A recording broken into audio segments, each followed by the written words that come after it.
Johnny Cueto has pitched at Kauffman Stadium.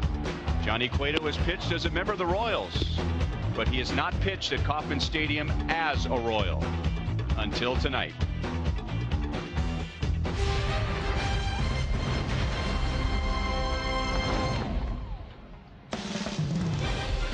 Royals baseball is presented by Academy Sports and Outdoors. The Royals' long homestand continues. After sweeping the White Sox, the Detroit Tigers are in town for a 3-game series. Hi, everyone. Welcome back to the ballpark with Rex Hudler. I'm Brian Lefevre. Joe Goldberg and Jeff Montgomery are coming up. And Johnny Cueto, I think, is going to have an effect here in Kansas City like very few players, where it's not just a game when he takes the mound, it's an event. It is, and for the crowd, for the first time, to be able to see this star, the Royals landed an ace. He's going to be fun to watch for sure, but he's going to feed off the crowd as well. And Johnny Cueto is here, not just for the Royals to finish in first place, but to go deep into the postseason. Our Academy Sports and Outdoors leaderboard. He also pitches deep into games, and Ned Yost really wants to make sure that that bullpen is rested for the end of September and into the playoffs. And because the Royals have done such a good job of banking the wins, and they have a nice little cushion here between first and second place, they'll be able to do that then. But here's an innings eater, a guy that can eat them up, but especially when runners get in scoring position, he's been the best. 156, that's hardly nil. And in this terminology that we use in baseball, all the terms you see here, we got a guy. This guy is the guy you want to help take your team to the promised land, and he's shown it, pitching good to defense. He'll be opposed by Matt Boyd. There he is, who won his first big league game against Cueto in Detroit last week. And the Tigers took 2 out of 3 in that series from the Royals.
Salvador Perez, 21 years old, makes his major league debut. First hit, first run, first RBI. First 2 runners picked off. Got one at first, one at third, and nearly got another at second. So that was Salvador Perez. before he was winning Gold Gloves and going to All-Star games. Joel Goldberg back here at Kauffman Stadium alongside of Royals Hall of Famer Jeff Montgomery. And so Salvador Perez, he's in this lineup every single day. And the Royals, they've got that core now, and it has shown this year. How have they been able to have so much success? Well, I think they've taken care of the business against the teams below 500 like you would expect a good team to do. Now, this is a very good baseball team, but fortunately for the Royals, the Central Division is surprisingly down. As a result, their record is very, very good. And so a division that was supposed to have teams like Cleveland and the Cleveland and the White Sox and the Tigers all maybe winning this thing, they've all struggled. It was the Twins until recently that have been good, and the Royals have done well against all of them. Yeah, and I think that's the whole key. Take care of business when you have the opportunity. You know you're going to face some teams that are hot. We saw the Blue Jays when they were hot, but again, 500 against those good teams. Take care of the real business against teams at the bottom of the division. And this was Johnny Cueto walking in moments ago. You just saw him in the dugout. He is ready to make his Royals home debut. First pitch is next.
Across Missouri, so play it forward with the Missouri Lottery and by your Kansas City Chevy dealers. Visit your local Kansas City area Chevy dealers for great prices on all the new 2015 vehicles. After 4 consecutive Central Division titles, the Detroit Tigers are 3 games below 500. They are 12.5 back, but they are 5-5 against the Royals this year. And the last time we saw Detroit on the last road trip, they took 2 out of 3 from the Royals. Yeah, and that was right after losing their general manager for a long time, Dave Dombrowski. So this team's not going to back down. Tigers have the highest team batting average in the American League, but it hasn't translated to many runs. Only 2 teams in the American League have scored fewer runs than the Detroit Tigers. Their offense has been a big disappointment among other categories this year. And now they will see Johnny Cueto for the 2nd time in a week. Slugger is in the spirit of things. He has Cueto's shades, which he is not wearing. He has Cueto's long hair. And Kia puts us in the driver's seat and shows us what Johnny Cueto has done in his first 2 starts with the Royals. Yeah, he's been really good. Just hasn't had a lot of run support. Looking for that first win, and not a better time than right here in front of the home crowd for the first time. And now defensively, presented by Ford. If you look at that highlighted spot there on Cueto, opponent's just 24 for 61. That's 39% of steals in his career. That's a good low mark. He's very quick home, and he's got a nice move to first. This guy concentrates on everything. He's really good at all of them, especially executing his pitches.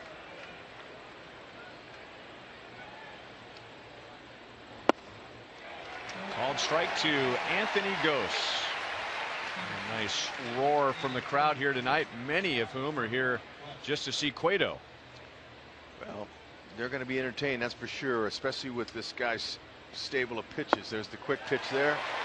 He'll go 90 to 94 with that fastball 4-2 seam, curveball, slider, cutter, changeup, and throws those pitches at any count to both sides of the plate. Another quick pitch. Gose was not ready for it. So Cueto, with all the expectations tonight from the home crowd, has a 3-pitch strikeout to begin the game.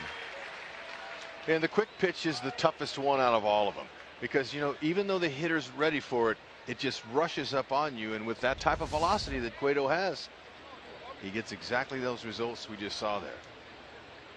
Crew chief Joe West is back of the plate. DJ Rayburn is the first base umpire. Clint Fagan is at second. Kerwin Danley is at third. This is Tyler Collins. That's a little bit outside. Ball one.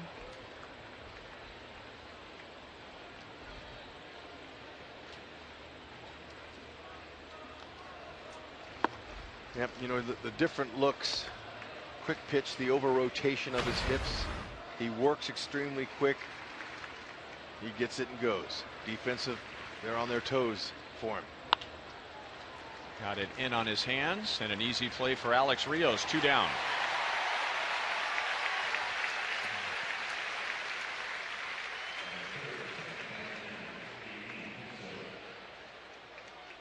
Cueto in his first 2 starts as a Royal, both times began with 2 perfect innings, and really had first the Blue Jays and the Tigers mixed up, off balance because of the change in speeds of his delivery and his pitches. And then in the 3rd inning, both the Blue Jays and the Tigers started to get to Cueto. And a lot of that was from the stretch. When runners do get on base, he's more conventional, so it's a little bit easier. There's not all that twisting and turning he is from the full windup.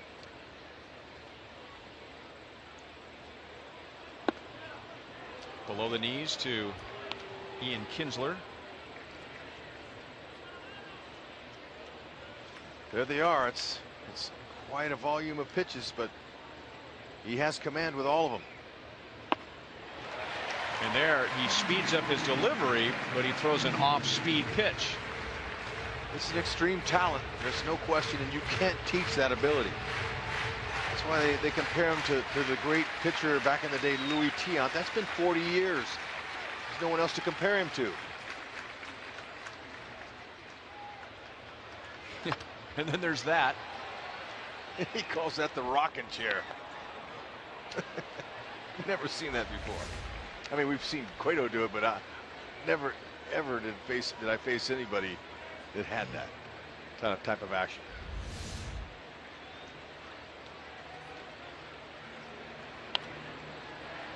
Still 1-2 on Ian Kinsler, the former MU Tiger, who had a good series against the Royals in Detroit, and since the beginning of July he is hitting just a shade under 400.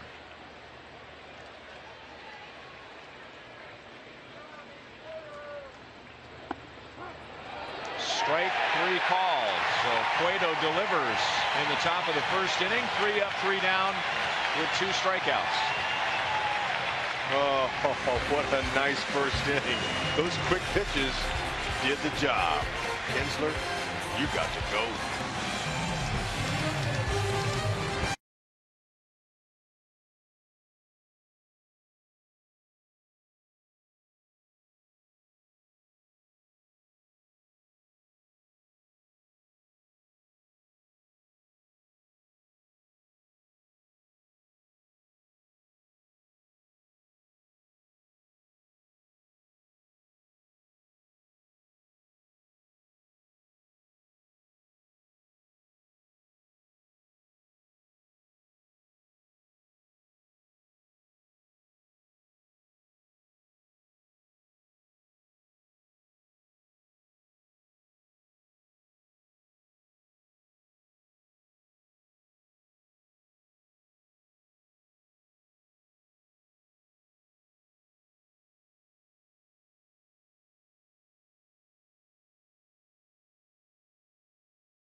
back at Kauffman Stadium. The Royals are 3-0 on this homestand, and they have won 14 of their last 17 here at Kauffman Stadium. And here's how the Royals are set up tonight against Matt Boyd, who was making just his third major league start on Wednesday against the Royals in Detroit, and got his first big league win. Gave up just 1 run in 7 innings. He did an extremely effective job pitching to one of the best offenses in baseball in the Royals. A lot of high fastballs and a lot of changeups. Base hit center field. Alcides Escobar has a 6-game hitting streak, and right away the Royals put the pressure on 24-year-old Matt Boyd. Yeah, and something tells me that it just may not go the same way in this game that it did for Boyd in Detroit. Royals are going to try to really ambush that fastball. JD Martinez has got a good arm out there in right field. Ghost has good speed, cover the ground out here at this spacious, beautiful ballpark here at the K.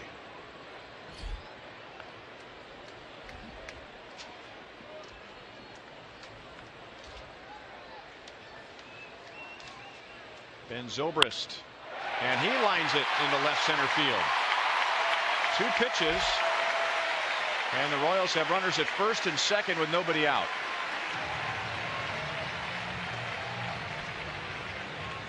Again, not surprised by Escobar, but Zobrist, an extremely patient hitter. I don't know too many times we've seen him swing at the first pitch, but he jumped on it. 92 right over the plate, getting hit hard.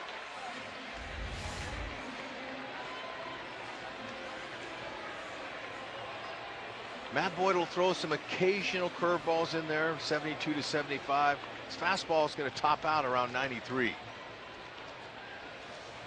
But he's not overpowering by any means. His fastball average is about 91. Changeup. Lorenzo Cain thinking about jumping on the first pitch like Escobar and Zobrist. Royals have handled lefties very well this year. Hit .270 average as a team, 24 homers. Lorenzo Cain leads all the Royals with average against lefties at .357. He really jumps on those southpaws.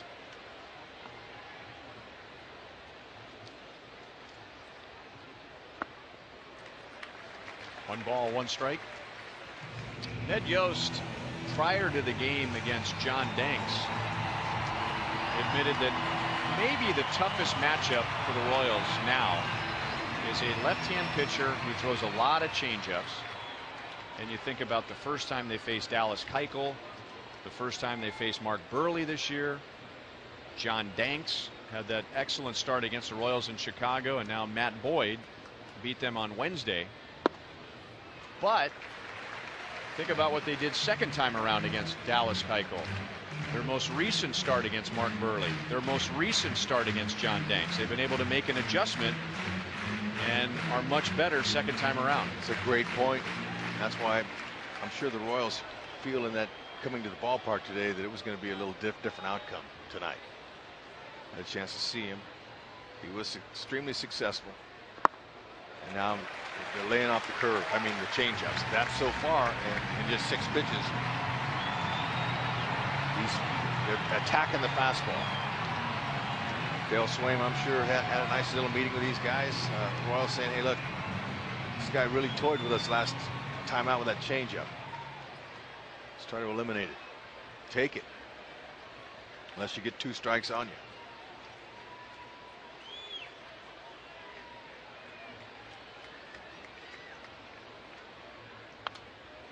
Well, he went after him with a fastball with the count 3-1, 94. And now full count to Cain. He put a little bit more on that one.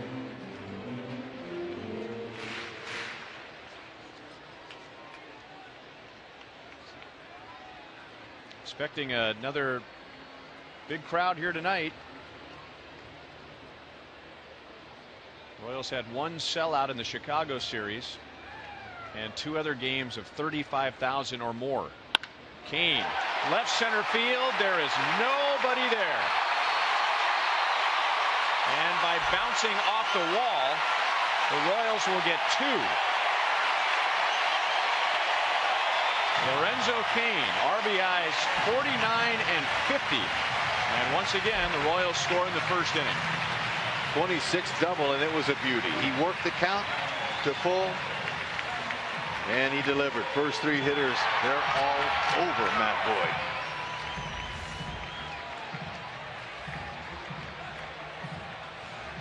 Got a swing and a miss on a foul ball, the previous pitch on a fastball, so now he tried it again, thinking he could get it by Locane. And I mentioned the great numbers he has against lefties, and Lorenzo Cain came through big time. But all those base hits, Escobar, Zobrist, and Cain, fastballs in the middle of the strike zone. And Boyd on Wednesday in Detroit kept the ball not only out of the middle, but tempting, very tempting with high fastballs. 15 flyouts. You have the Royals chasing fastballs up, popping changeups up. Of those 15 flyouts, 5 were infield pop-ups, but he's not getting the ball up like he did in Detroit. No, and that day in Detroit was meant to be for him. He got into a groove, and when a pitcher gets into a groove and he's got confidence going, he has the feel for that certain pitch in that location, he just rode it the whole way. It was very impressive, his outing. But tonight, it's a different night, different ballpark. Well, he told you how hot Ian Kinsler has been when he batted in the top of the first, and now our Toyota League leaders shows us that only Ian Kinsler has been hotter than Eric Hosmer since July the 1st.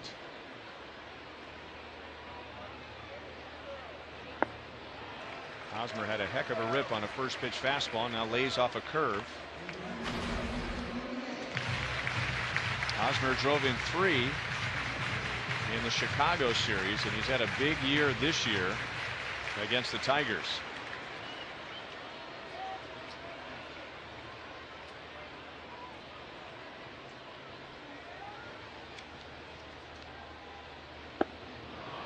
Back with a slider, and now 1 ball, 2 strikes. And that's exactly what he'll do to the lefties that are in the lineup tonight. Sliders down and away. His big pitch to righties has been the change.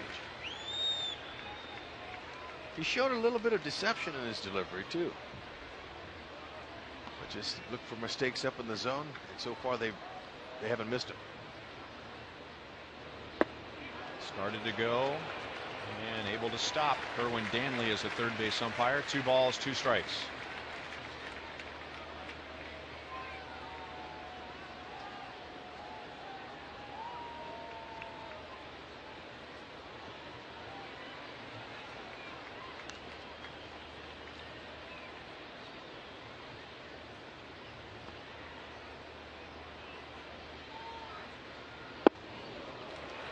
And from 1-2 to 3-2.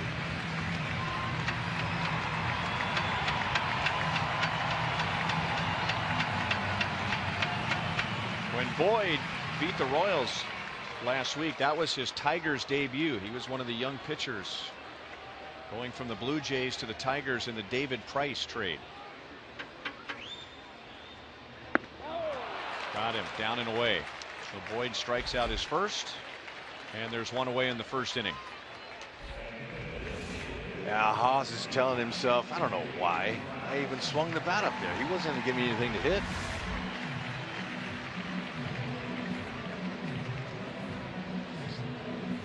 So Cain at second with 2 down to Kendrys Morales. He had 4 RBIs in the White Sox series.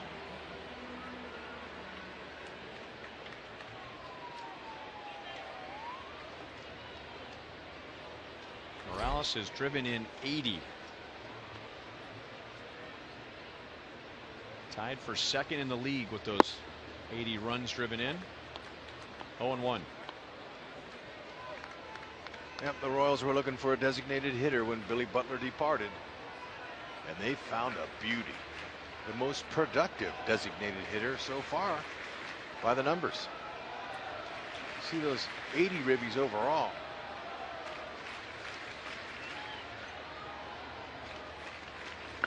But he has 78 as a designated hitter, and that leads all designated hitters in the American League. Also the 29 doubles is tops among designated hitters.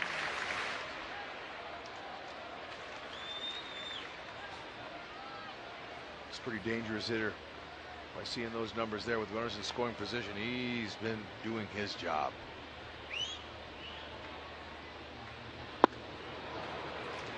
One and two.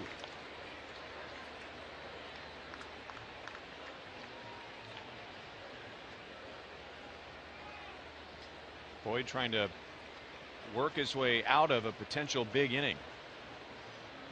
Escobar singled, Zobrist singled. Those were the first two pitches thrown by Boyd. And then Kane hit a 2-run double. And then Boyd just struck out Hosmer and now jumps ahead of Morales. Still 1 ball, 2 strikes.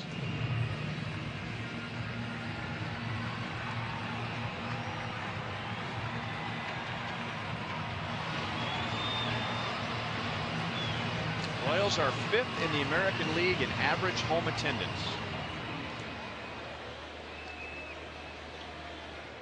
Averaging just under 34,000 per home game.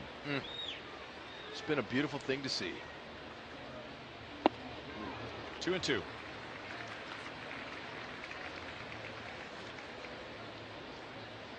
Tigers, they do a lot of shifting, like a lot of teams, but they really think Morales is going to pull. They got 3 guys over there on that left side, and Morales really, he hits the ball where it's pitched.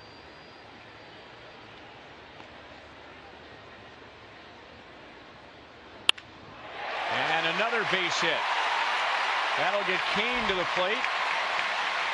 So make it 81, driven in by Kendrys Morales. And the Royals hang a 3 on the scoreboard in the first inning.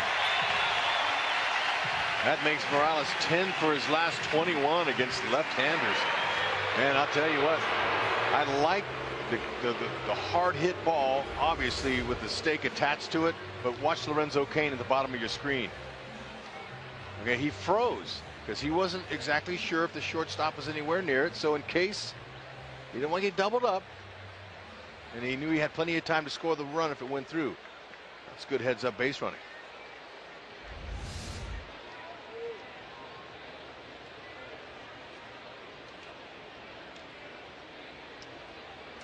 And now Mike Moustakas with a runner at first, 1 out. Breaking ball in for strike 1.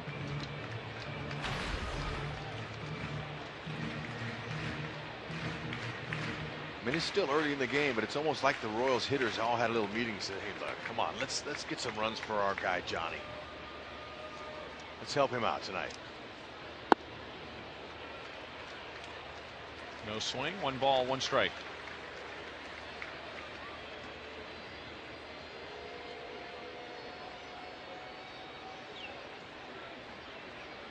Royals on Wednesday scored 1 run in 7 innings against Matt Boyd, and now in the first inning tonight they have 3 runs.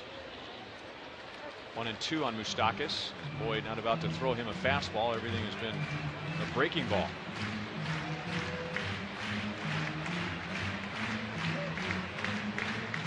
Morales drove in that 1 run against Boyd on Wednesday with a triple. His first triple in 3 years.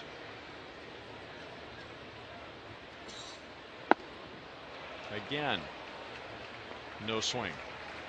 And again, another slider.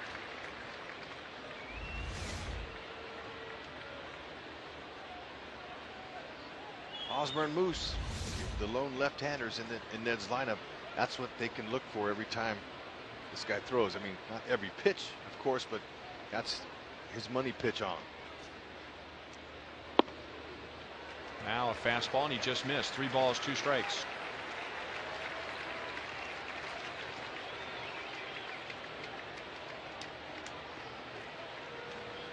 It's a small sample size, but lefties have actually done a lot better against Boyd than righties have. Maybe they take that changeup away from him. That's a good point. Because left-handers throwing to a lefty, they don't like to throw the changeup all the time. It goes back into them. So sometimes those lefties like that down and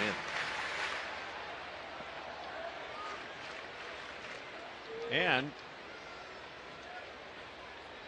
getting back to Boyd's start against the Royals on Wednesday, of the 7 hits he gave up, Hosmer had 2 and Moustakas had 1.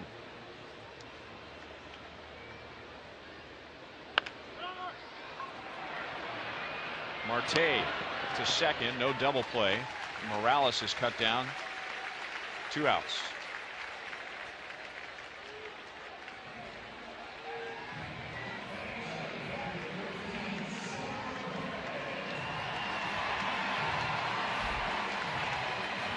Johnny Cueto with at least a 3-run lead after taking care of the Tigers 3 up 3 down with a couple of strikeouts on just 12 pitches. And now here's Matt Boyd with 26 pitches, and he's allowed 3, and now the 7th man to come up, Salvador Perez.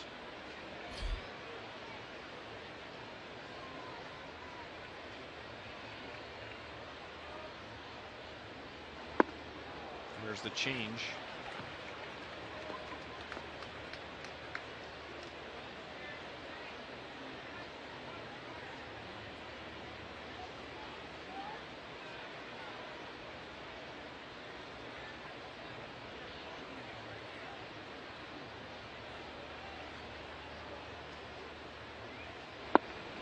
And then back with a fastball. Really good spot there. No balls, 2 strikes. Yeah, those are 2 well executed pitches. Salvi doesn't hit for much of an average off of lefties, just hitting 188, but he's got some pop in there. 4 doubles and 4 home runs out of his 16 are off of lefties. So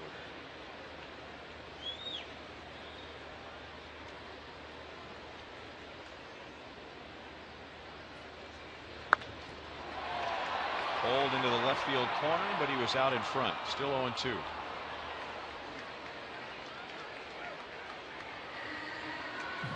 Now, getting back to Ned Yost's point, about how a pitcher like this, when he's on, can be tough on the Royals offense. The lefty with a changeup, he's going to save that mostly for righties, and most of the right-hand batters in this lineup like to swing very early in the count. Escobar, Kane, Perez, Rios, Infante. They're not getting a lot of strikeouts. It's not like they're overpowering the Royals, and Boyd only had 2 strikeouts against the Royals in 7 innings, but a lot of early count outs. Yep, and he was in a groove. Talked about it. He was really working that upper part of the strike zone. So far, we haven't seen that tonight. There it is. There's one there. And that's the one that was the problem pitch in that outing when he won his first big league game. I'd like to get back to that. Comerica Park, it's 420 straightaway center field. Here at the K, it's 410, and he utilized that by pitching to that part of the ballpark.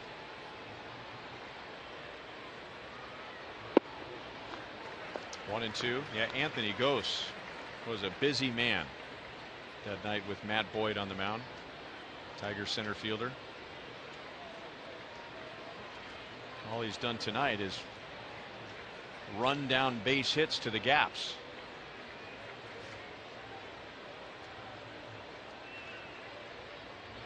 There's the changeup. Perez strikes out. Boyd strikes out 2, but the Royals strike for 3. 2 pitches into the inning. The Royals had 2 on. Lorenzo Cain drove him home. And then Kendrys Morales added his 81st RBI.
In the bottom of the first. Victor Martinez, J.D. Martinez, Nick Castellanos in the second inning. Victor Martinez hit 2 home runs and drove in 7 when the Royals were in Detroit last week. Tigers took 2 out of 3. Both of those home runs against Yordano Ventura. Cueto is outside with ball 1.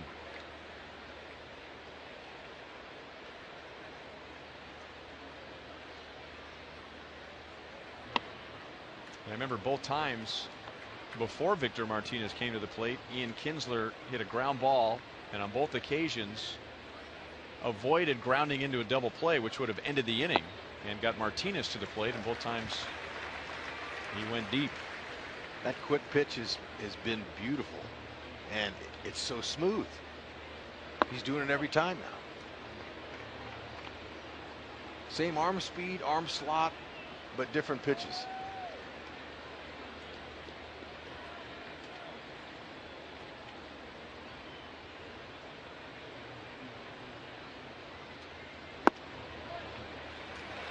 Three and 2.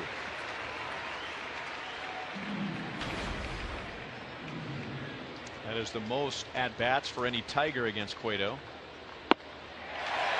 So he comes back from 3-1 and strikes out his 3rd of the game.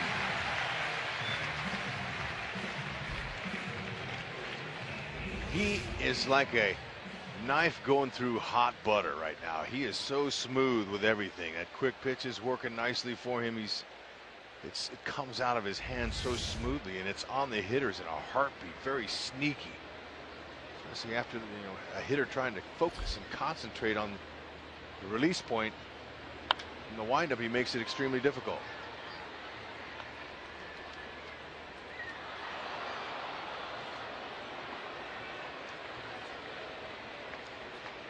J.D. Martinez had a heck of a season last year for the Tigers. Having another good year this year. Not bad for a guy the Tigers picked up on waivers at the end of spring training last season.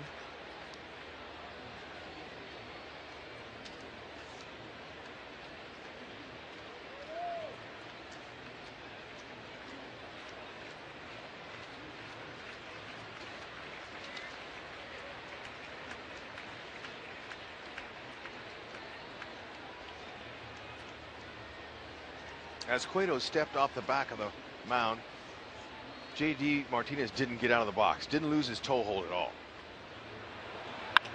I've got a chuckle from the fans, but J.D. Martinez drives it over Alex Rios, and he's at second base with a 1-out double.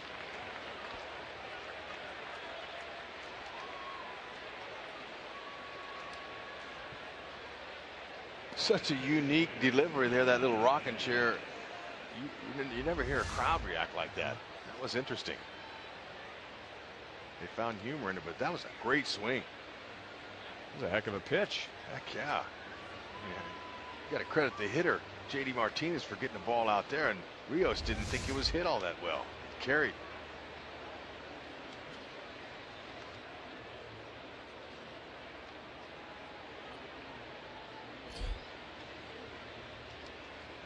Runner in scoring position for Nick Castellanos. A little bit inside from Cueto.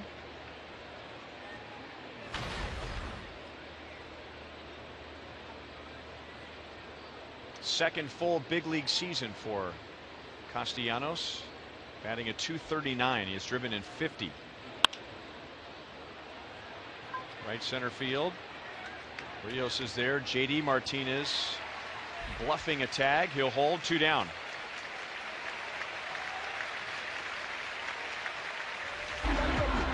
"15 new cases of ALS are diagnosed each day, and there is no known cure or cause.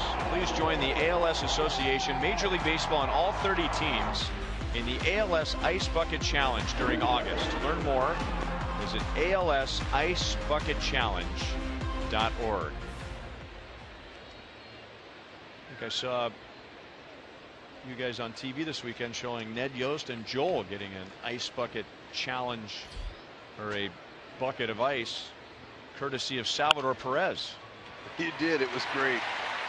Look at Cueto. He'll go to the line.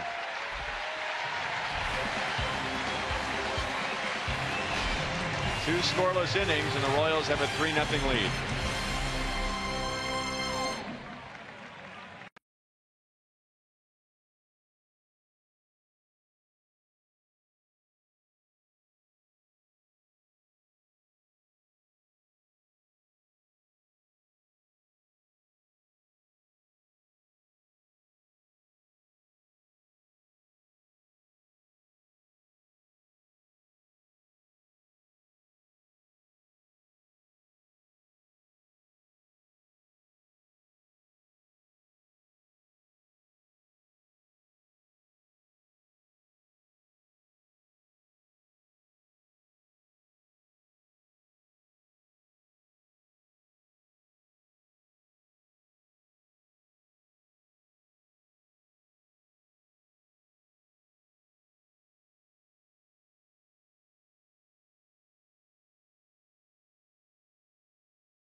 Fan photo. Use hashtag KCDataStrongFan. You just might see yourself in an upcoming broadcast. Brought to you by T-Mobile.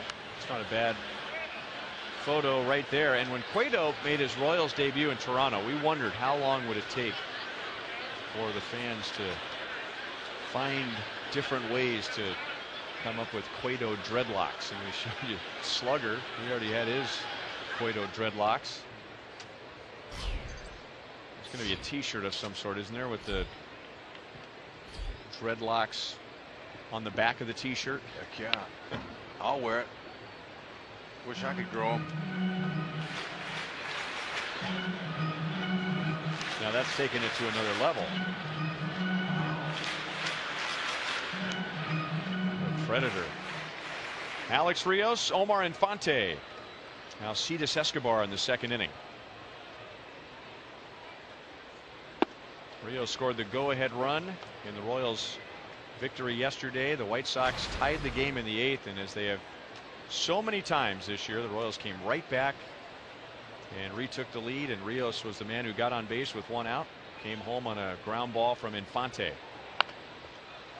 And the contact play was on that play, so he was coming home on contact, but it jammed Infante. And had he hit it any harder, they would have gotten him out at home.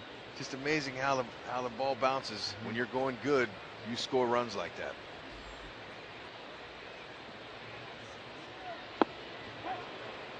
That might have been a called third strike and or a swing.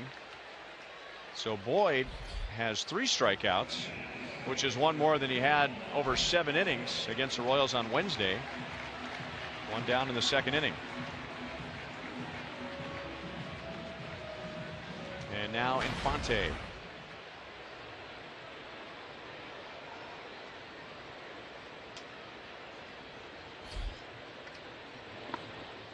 First pitch changeup to the free swinging Infante.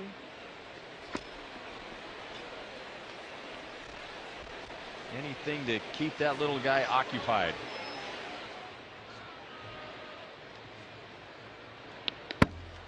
Two 2-0.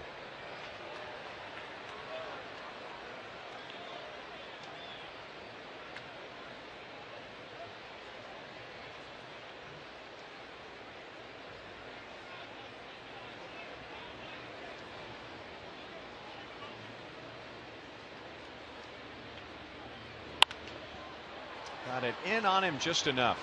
Romine, the shortstop, wants it. Collins coming up behind him, 2 down.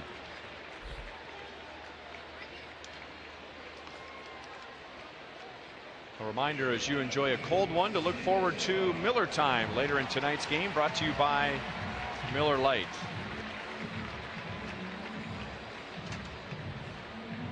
I am still surprised that teams are giving Alcides Escobar a first pitch fastball. I mean, by now, we're talking about over a month at least, where it seems like almost every game, if it's a first pitch fastball, he's swinging at it.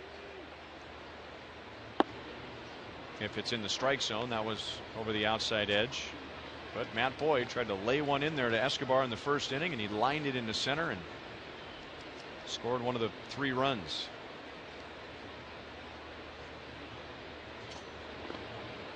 We see the Royals score a lot of runs in the first, and then usually that pitcher will settle down after that, and then we see the Royals score late for some reason, however that is. But I know when the Royals take the lead into the second inning, they're 28-9. And it just tells me they're able to ambush pitchers before they get their rhythm. And whether you're a veteran pitcher or a rookie like Boyd, that first inning can be a lot of trouble for guys. Just trying to just feel what pitches are working. You already know what was working out in the bullpen, but there's no hitters out there and nobody stands out there. So it's totally different when you get in game in that first.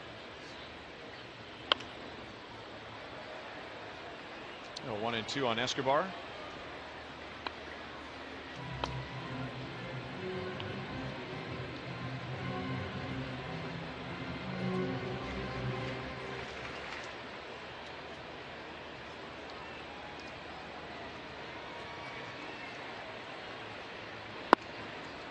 And lays off the changeup. 2-2.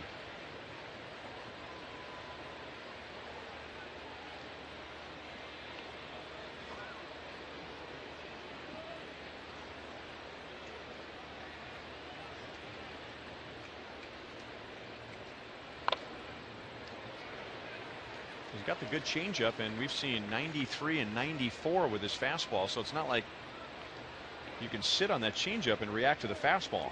No, I like this kid's ability, the way he mixes his pitches. And you can take it 2 ways as a hitter.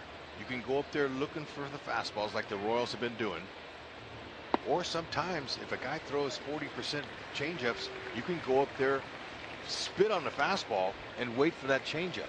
And you just slow it down a couple clicks. And you look for that pitch. And most lefties with a good changeup have the ability to pitch inside. You have to be able to knock those right-handed batters off the plate. Ooh, good one. Well, he's kept it together after giving up the 3 runs. He has struck out 4. He has struck out 3 of the last 4 he has faced.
There's Miguel Cabrera, the subject of our University of Kansas hospital injury report.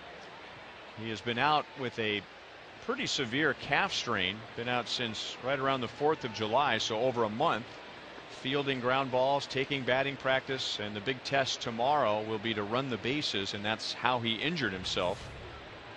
So the Royals facing the Tigers last week and this week minus Miguel Cabrera, and I haven't heard one Royal complain about that. Not at all. That guy, he is a beast when it comes to hitting from the right side. Power, all fields. Tigers faced Johnny Cueto when he was in that Reds uniform earlier this year, and they had a rain-shortened game, but Miguel Cabrera hit a 3-run homer off Cueto. There's not anybody he can't hit. Ben Zobrist running a long way from left field into left center to get Alex Avila. Well, Royals fans, if Star Wars Day wasn't enough for you, how about Zombie Night? That's coming up on Friday, September 4th, a night of the undead. Come dressed up in your best zombie attire and makeup and enjoy themed activities and entertainment throughout the ballpark. And those who purchase the ticket package will get this bobblehead, a one-of-a-kind Royals zombie bobblehead. But if you can't make it, if for some reason you can't make it, the script I'm reading here says the first annual Zombie Night. So they're already planning for the second annual Zombie Night next year. I'm trying to figure out what that zombie had on his foot. 0-2 to Andrew Romine. Pulled to Hosmer, who goes down to a knee. Close, but out. Hosmer taking care of it himself. 2 down.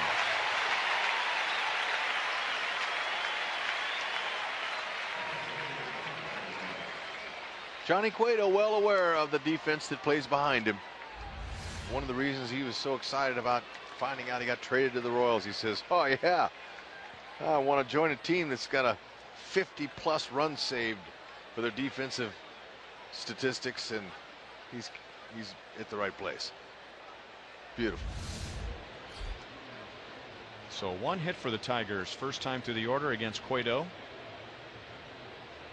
And now Anthony Gose, who struck out on 3 pitches to begin the game. Cueto got him swinging at a fastball.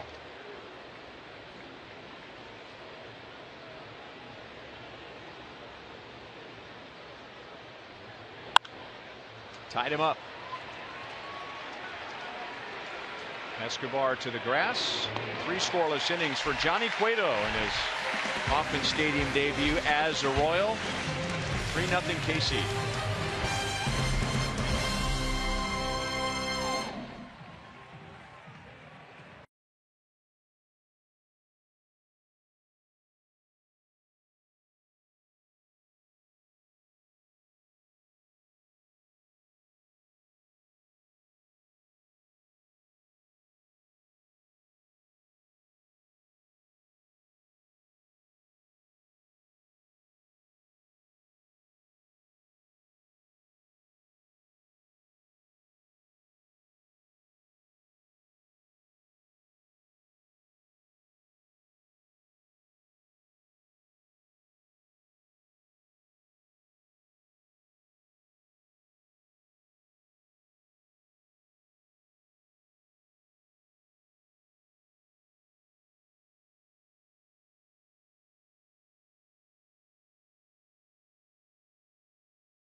sponsoring a celebrity pro-am golf tournament and a youth football camp. He is a Springfield, Missouri native. He completely organized and plans the event by himself, bringing in over 20 current or former NFL and Mizzou players to participate, and has raised over $250,000 with 100% of every penny brought in going to children's charities in the Ozarks. Sitting in the Buck O'Neil legacy seat at tonight's game. You know how hard that is to round up all those celebrities and do it all by yourself? And you usually have to have helpers that help you out. Good job, Brian. A lot of work.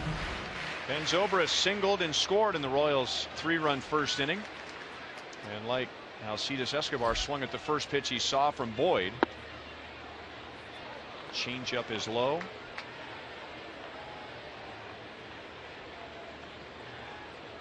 Zobrist, Kane, Hosmer.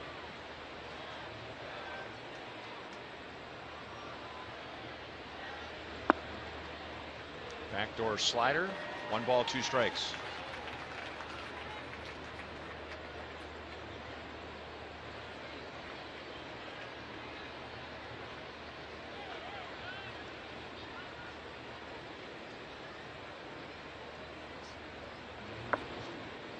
Two and 2 on Zobrist.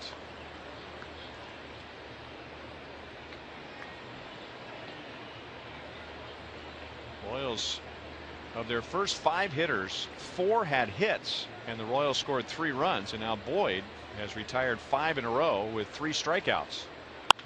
Zobrist, line drive into left field. Collins will cut it off, but Zobrist is digging for 2. He is out on a good throw by Tyler Collins. Collins with an aggressive run to that line, and then sported a cannon as a perfectly thrown ball for his first outfield assist of the year. Boy, he spun just right for a lefty and put that ball right on Kinsler's glove. Zobrist knew he had to go.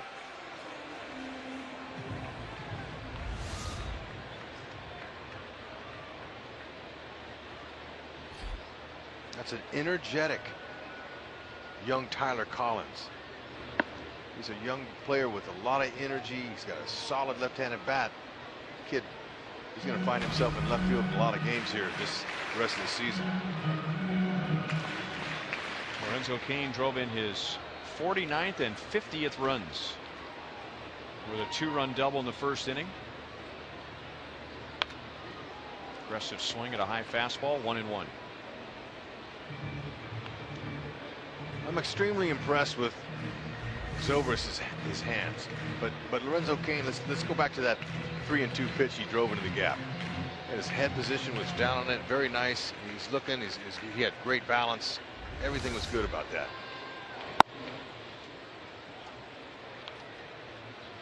Two and 1.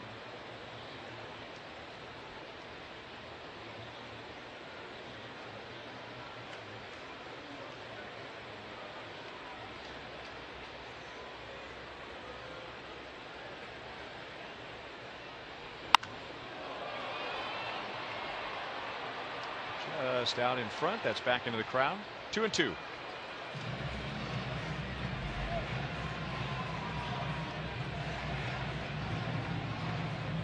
Talking about how the Royals first inning rallies. Lorenzo Cain has driven in 12 this year in the first inning. 2 of those against Matt Boyd tonight.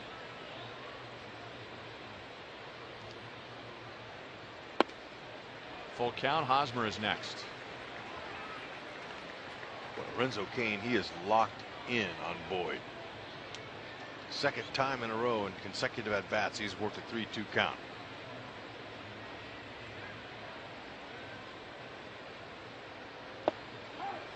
And takes a called 3rd strike there. So Boyd has 5 strikeouts, and now 2 down in the bottom of the 3rd inning. Eric Hosmer coming up, and let's go to Joel. And Ryan, a lot of great history between the man at the plate and the man playing third base right now. High school teammates Eric Hosmer and Nick Castellanos at American Heritage in the Miami area. Nick was a freshman and a sophomore the year that Haas was a junior and a senior. And that final year, Eric's senior year, they won the state championship. And Eric's saying that in the regional finals, it was best of 3. They were going to play those first 2 games in a doubleheader. In the crowd that day, Dayton Moore and Art Stewart. Look out. Rocket of a foul ball there, and hope everybody's okay. So in the crowd that day, Dayton Moore and Art Stewart. And Haas says he goes 0 for 7 in those 2 games, hitting a lot of rockets like that. He said he hit the ball hard, but had nothing to show for it. Castellanos hits 2 home runs. They win the regional championship. Hosmer got the save. Well, he's going to not let that happen again tonight as he bangs it off the wall in center field. And he is at second base with 2 down. But Hosmer, he had another role other than playing first base, didn't he? He was the closer in that game, and so while he did go 0 for 7, he came on for the save. And Art Stewart says when they won the state championship, he went back and saw him, and he was somewhere up around 97, 98 miles an hour off of the mound as they won the state championship. There were actually 4 future big leaguers on that team. Devin Marrero, who's been up a little bit at times with the Red Sox, and Adrian Nieto, who we saw with the White Sox last year. 4 on 1 state championship team. That explains why they won state. Hosmer at second with 2 down to Kendrys Morales, who drove in a run in that 3-run first inning. But this shows you what the scouts thought about Hosmer as a hitter and a first baseman. If he's left-handed and throwing 97 miles an hour, and they weren't trying to turn him into a pitcher. Yeah, no, that is amazing. And I heard that Haas only used 9 pitches and shut the game down. Struck out the side. Off the end of the bat, a little squibber out to Kinsler, and that'll do it. So Hosmer gets a 2-out double.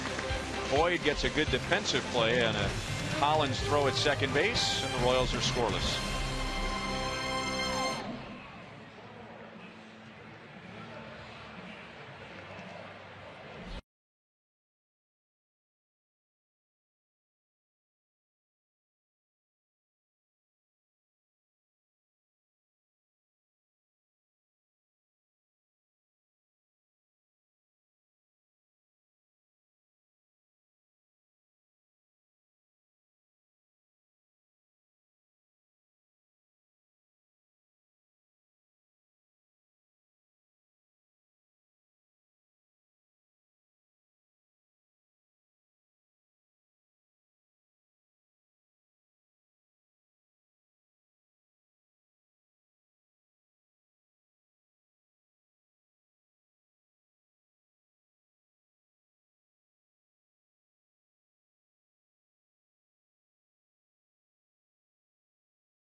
Good start for Johnny Cueto, and now a swing and a miss by Tyler Collins, who was trying to hit a grand slam with nobody on base. Cueto has struck out 3 in 3 scoreless innings. He got Collins on a fly ball to right in the first inning. And maybe another fly ball to right field. Nope. Rios gives way to Kane. And there's one down as we welcome in Jeff Montgomery. And HUD brought up in the first inning, all the different looks that Johnny Cueto has.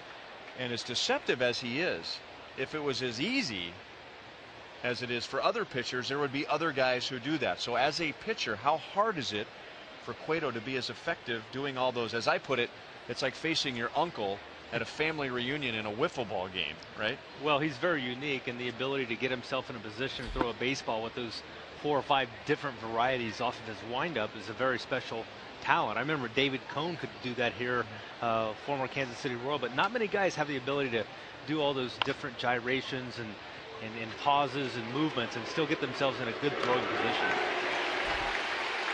All right, Monty, let's take a look at, there's probably more, but here's 4 Johnny Cueto deliveries. Yeah, there's the rocking chair. Going to give that little twist with his shoulders. There's the, I'll call it the quick delivery. It's a Tiant twist. Then he's got just a little standard, I'm not sure what you call it. That was kind of a somewhere in between. I think the thing that makes him so good, he's got 6 quality pitches he can throw to any part of the strike zone, and then you mix in those various movements and gyrations on his windup. He's so unpredictable, and he's consistent, so he's very difficult to hit as a result.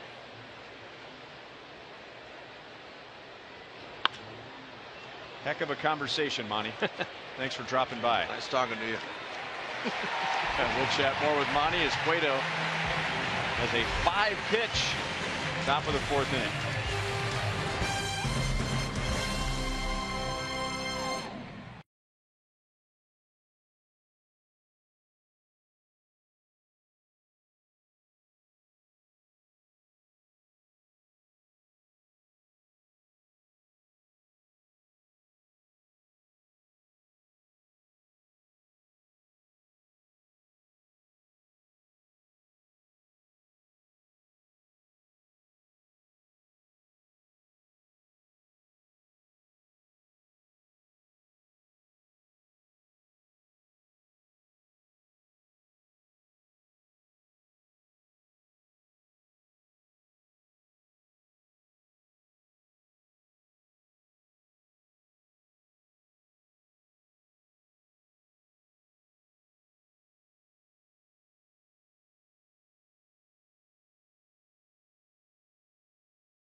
Baseball is brought to you by Panera Bread. Avoid the lines. Order online with rapid pickup at delivery.panerabread.com.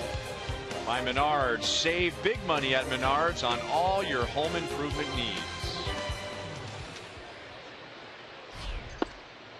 Big slow curveball for a strike from Matt Boyd to Mike Moustakas.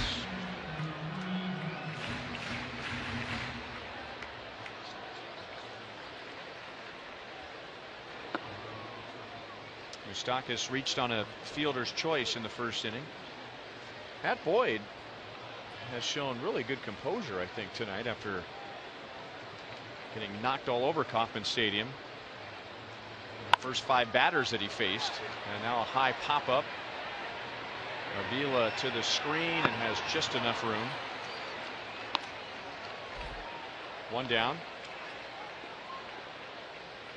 Mike Sweeney will be inducted into the Royals Hall of Fame this Saturday, and on Sunday, September 6th, we'll continue to celebrate Mike's career with a limited edition Royals Hall of Fame bobblehead. The first 10,000 fans through the gates will receive this piece of history as the 26th inductee into the exclusive Royals Hall of Fame.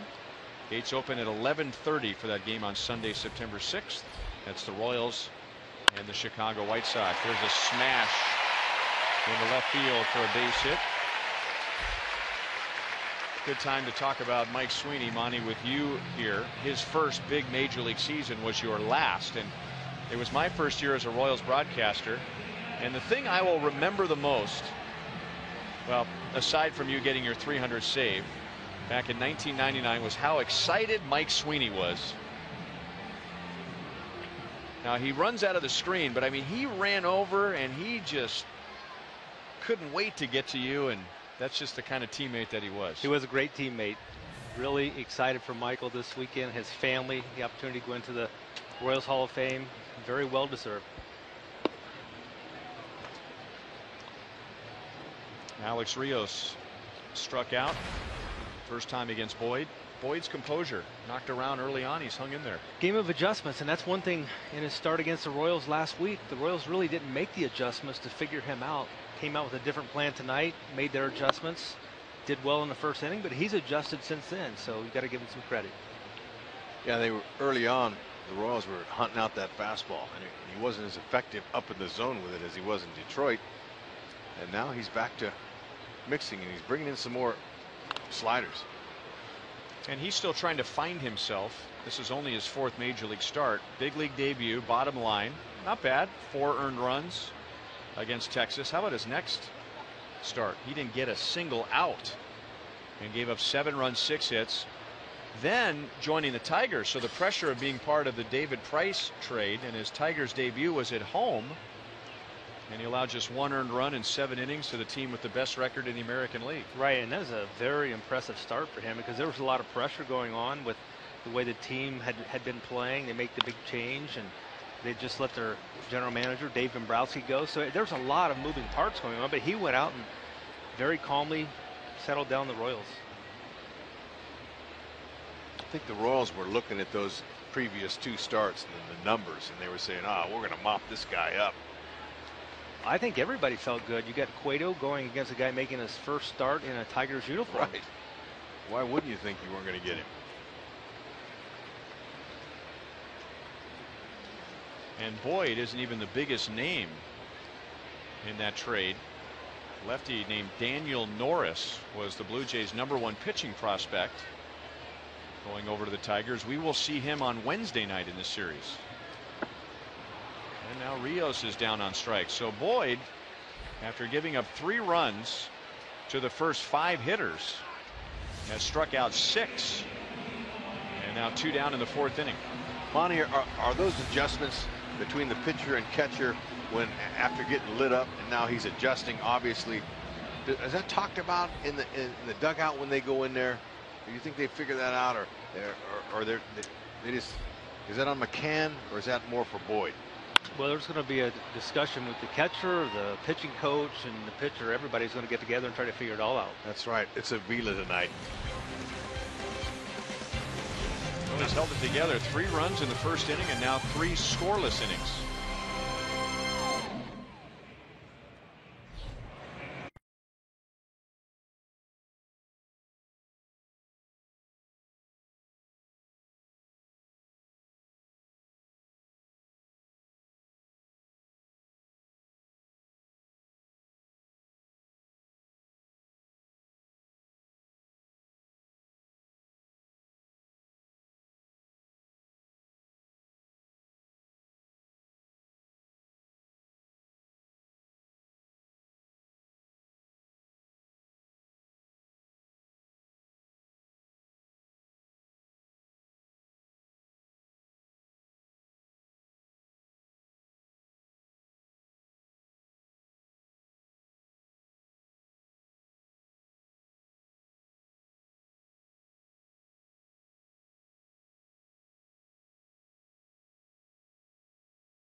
Baseball is brought to you by Dodge. Find your summer of performance with great deals at the Dodge Summer Clearance Event.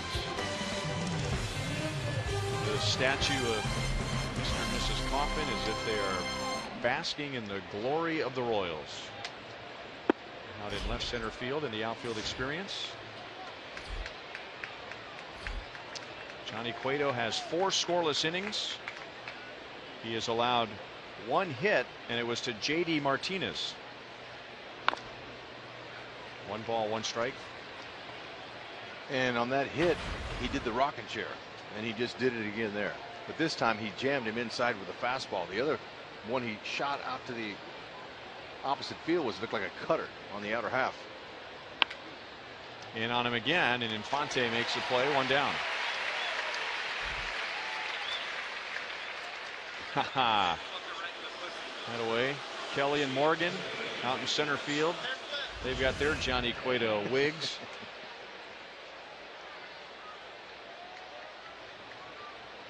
Cueto showing some emotion, getting J.D. Martinez, who had that double to right field. Tigers have 1 base runner, and now Castellanos takes inside, ball 1. So what? And I've explained this, Monty, because Dave Island watched Johnny Cueto throw a side session in Cleveland on the last road trip, getting ready for his start in Toronto. And Dave Island brought up that Johnny Cueto can do all those different things on the mound because he takes, this sounds so simple, but there's obviously more to it. He takes his hand out of his glove at the exact same time, no matter what he's doing on the mound. Right. That means it's not too late in separating the ball out of his glove, and he puts his throwing arm in a position to be consistently in the same slot. As a result, he's able to get on top of the baseball. He's able to consistently throw strikes with all of his pitches, and that's just something a lot of times you get caught up in all the movement. Some guys get a little lateral going east and west, and they're too late getting the hand out of the glove or the ball out of the glove. As a result, they have to try to speed up their arm to get the pitch out in front, and it's very difficult to do. But Cueto getting his separation very consistently, he's able to do that. So that's really the art, and that's why he's so good. He's so athletic. His ability to really replicate that delivery, get that ball in a good throwing position, regardless of the windup. Full count on Castellanos.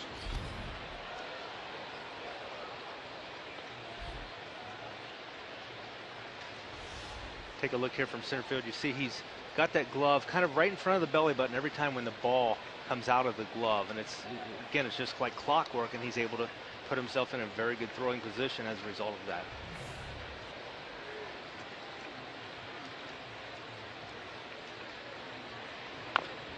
So everything he's doing with the twists and the rocking and all that, when it's done and he's about to come to the plate, from that point on, it's exactly the same. Exactly the same. And again, it's amazing.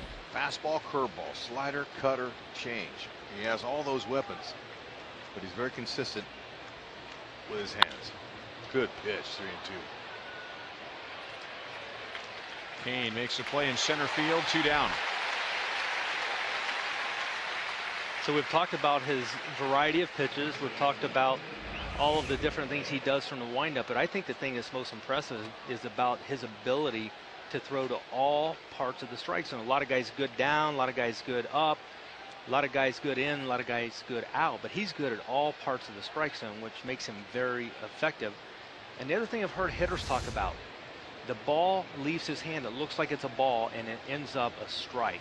So they lay off a lot of pitches that are, maybe hittable pitches, but they lay off them. We saw Ian Kinsler in the first inning get struck out on looking, and I believe that was 47 at bats he had gone without striking out, but that pitch looks like it's going to be ball, ends up in the strike zone. I remember hearing about Greg Maddux when he was winning Cy Young after Cy Young, and someone said great example. Yeah, he makes balls look like strikes, and he makes strikes look like balls.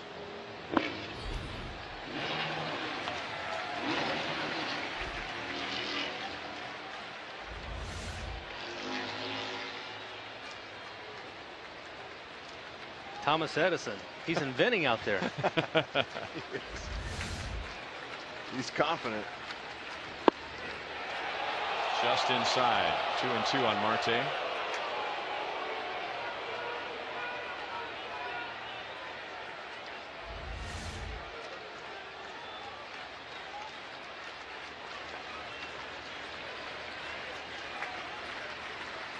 If it was up to that guy, the inning would be over. Full count. I shouldn't tell him, but that's my friend Brian Lawrence. It is? Yes. You're going to claim that guy? He's usually a very good umpire. Well, he's not directly behind home plate.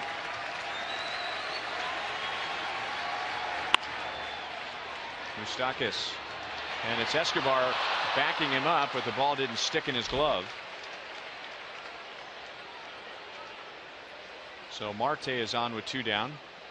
We'll see how they score it. It's just the second base runner of the night for the Tigers. That's a tough play for Escobar, especially with the third baseman coming over Moose. It might have distracted him some. It is called an error on Escobar, which I wouldn't be surprised if that was changed if and when somebody reminds our official score that Mike Moustakas didn't make it any easier for Escobar. Believe me, that's a tough play for any shortstop.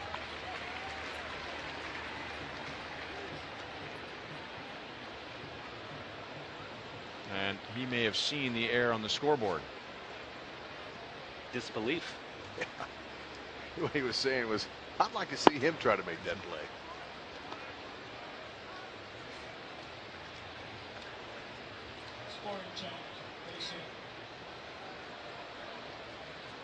There's David Boyce, our official scorer, who just wants to get it right.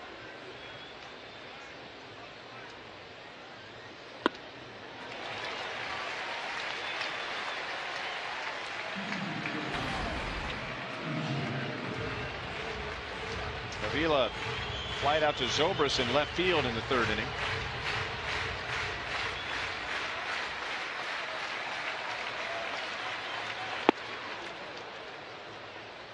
Two and 2.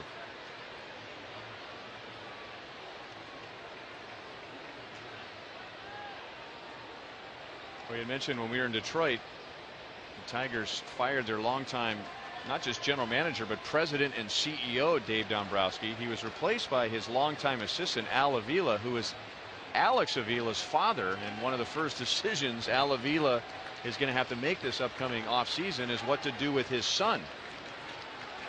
Tough position to be in. And then he has to go home and tell Alex's mother what he has just done with her son. Not easy. Well, what's going to be the more uncomfortable conversation?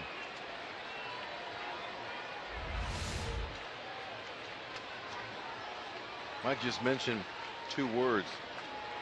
James McCann.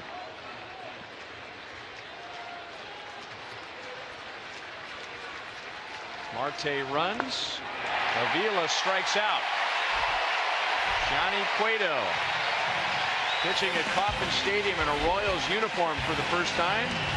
Has gone 5 scoreless innings, and they're already standing and cheering for him.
Summer comes to a close. So do summer fireworks. Don't miss your chance to see the final fireworks show of the season. That's Friday. The Royals will be playing the Angels. It's also Buck Night, so you'll enjoy dollar hot dogs and peanuts, and then take in a spectacular fireworks show with your family and friends. Tickets now at Royals.com. Third time through for the Royals against Boyd, and Escobar off the end of the bat. Romine sprints out, and it parachutes into center field for Escobar's second hit, both times leading off an inning.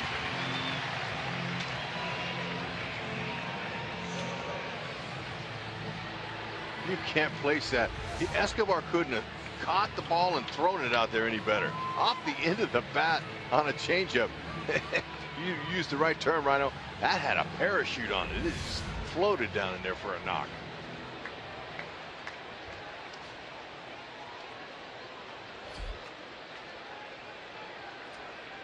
It was Escobar and Zobrist who got the 3-run first inning going with back-to-back base hits. Zobrist has 2 hits tonight.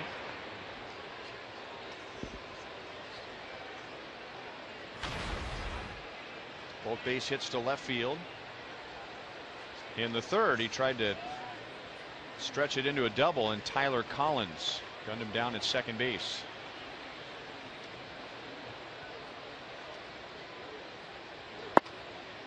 Outside for ball 1.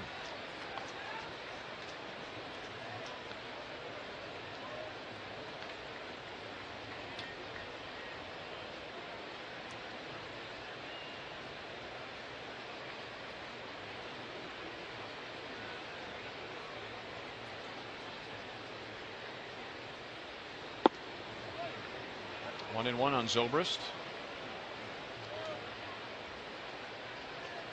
Remember, we showed you that Matt Boyd on Wednesday against the Royals had 15 outs in the air.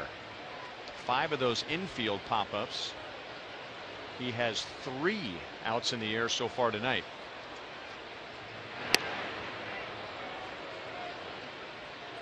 So is that the Royals are laying off pitches that are up, or has he not been able to put pitches like he did in Detroit in the upper part of the strike zone?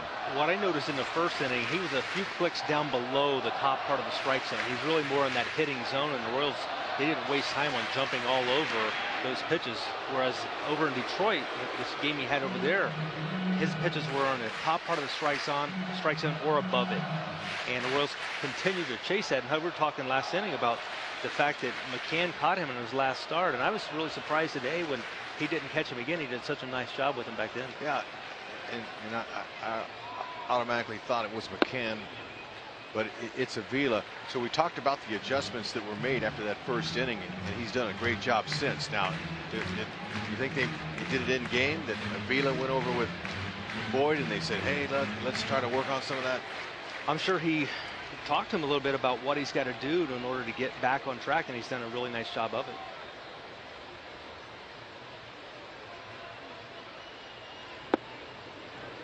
Got the call, but Zobrist was out over his front foot, so he didn't want to swing at that pitch. 2-2. Yeah, I think Zobrist, he's just waiting for the fastball. So he's picking one pitch or the other, and he's focusing on that. Because if you're up there looking for a changeup, you could hit that pitch there. But you have to be looking for that particular pitch. Full count. Such a fine line too, and we see it with Chris Young. You know, for most guys, got to get the ball down, got to get the ball down. And I mean, that's a fraction of an inch, or maybe an inch, pitching effectively up in the strike zone and getting hammered up in the strike zone. And if you think about Chris Young, he's a guy that's done it so effectively for so long. But if you look at Chris Young's line scores over the course of the season, they're normally either really good or really bad. There's normally not a real middle ground. He's been very dominant at times, and at times when he's just a click below that top portion of the zone, that's when he's giving up the home runs.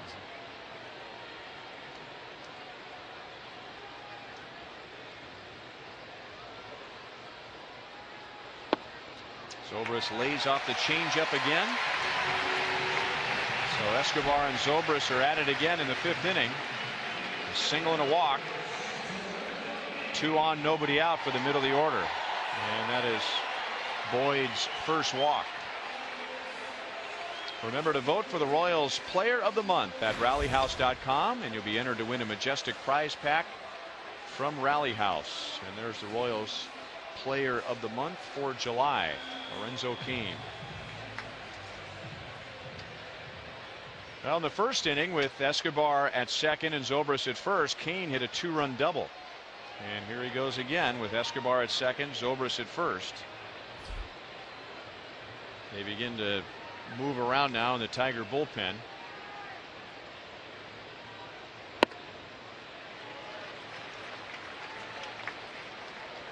Both at bats tonight for Cain. He's worked the count to 3 and 2 in all of them. Eyeballing everything, fouling off pitches. He's a tough out tonight.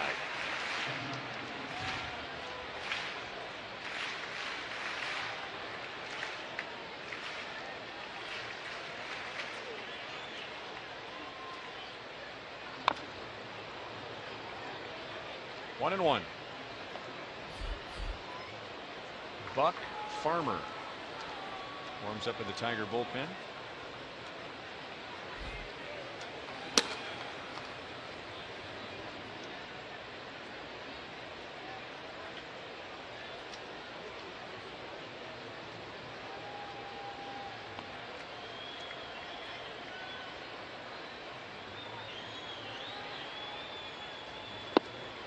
Change up, and the Royals just aren't going for it this inning. 2 balls and 1 strike.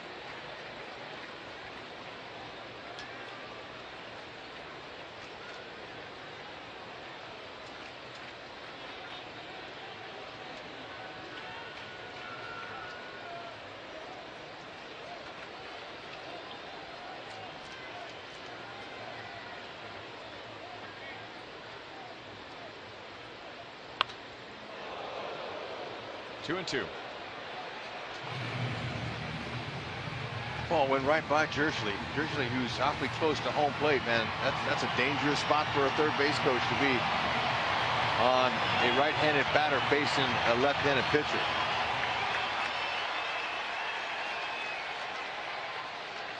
Normally that's a pretty safe spot, Right. with a right-hand batter up. With that lefty and that changeup and an off-speed fooling hitters, they're going to be way out ahead of it.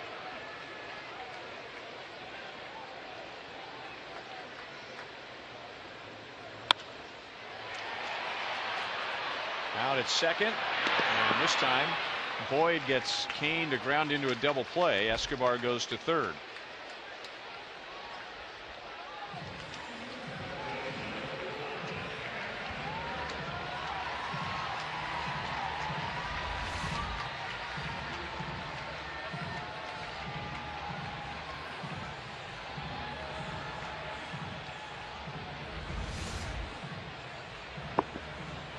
Well, all year the Royals have seemed to come through with a runner in scoring position and 2 outs, and Hosmer among the league leaders,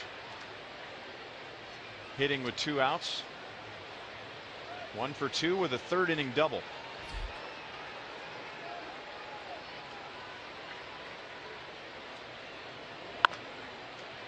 Pulled foul, 0-1.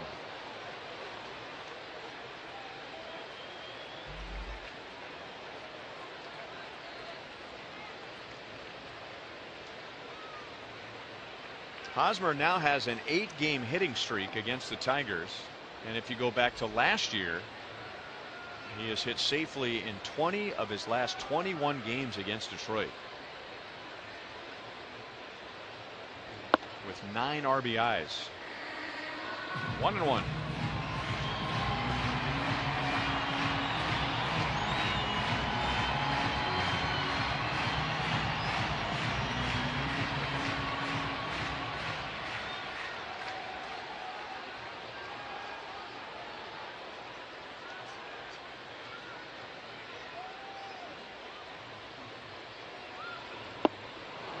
Slider stayed up.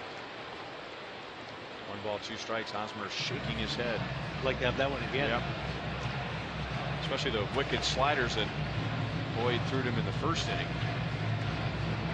kind of sense that Boyd doesn't have the same belief or trust in his stuff. He's working much slower. He's not challenging hitters nearly as much, and his stuff has fallen off a little. 2 balls, 2 strikes.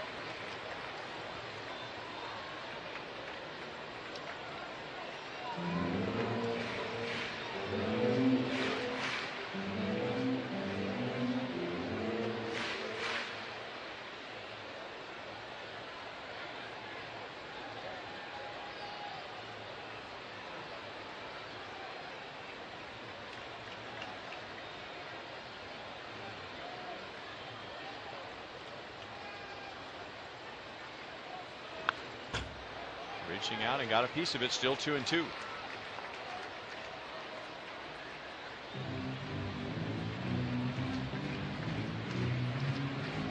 We've only had 2 lefties in the lineup tonight, Hosmer and Moustakas, and I don't think I've seen him use that changeup to a left-hand batter yet tonight. So they have taken that pitch away from him. At least in Detroit, that was his best pitch. And now 3 balls, 2 strikes. Haas coming into this game hitting 289 off of lefties. That's a good mark for a left-handed hitter.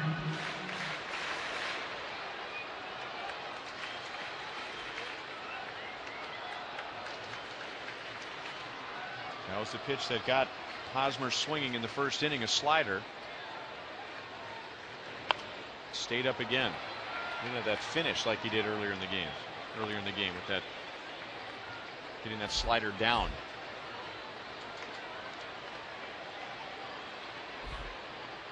.94 pitches with 2 down in the 5th inning, so just under an average of 20 pitches per inning, and eventually that will take its toll, and this might be Matt Boyd's last hitter, no matter what happens.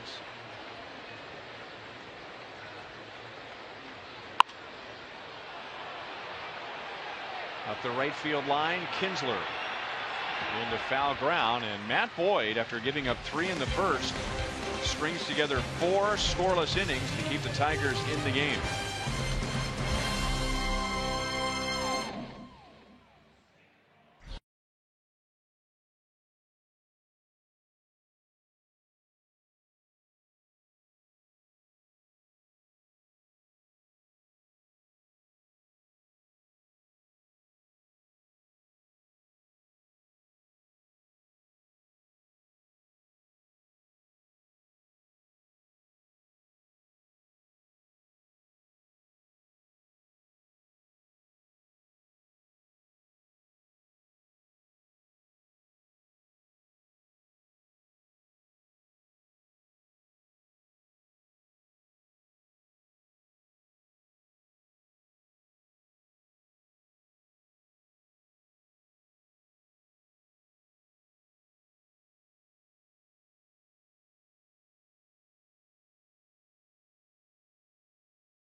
And with Johnny Cueto on the hill, that's one of the reasons why they went and got Johnny, because they needed innings for the rotation, fewest of any in the American League. But what's made this year good has been the depth of this bullpen. A lot of people wondering whether HDH have been extended more than last year. Remember Ned Yost, he was praised last season for keeping Herrera, Davis, and Holland very fresh and healthy.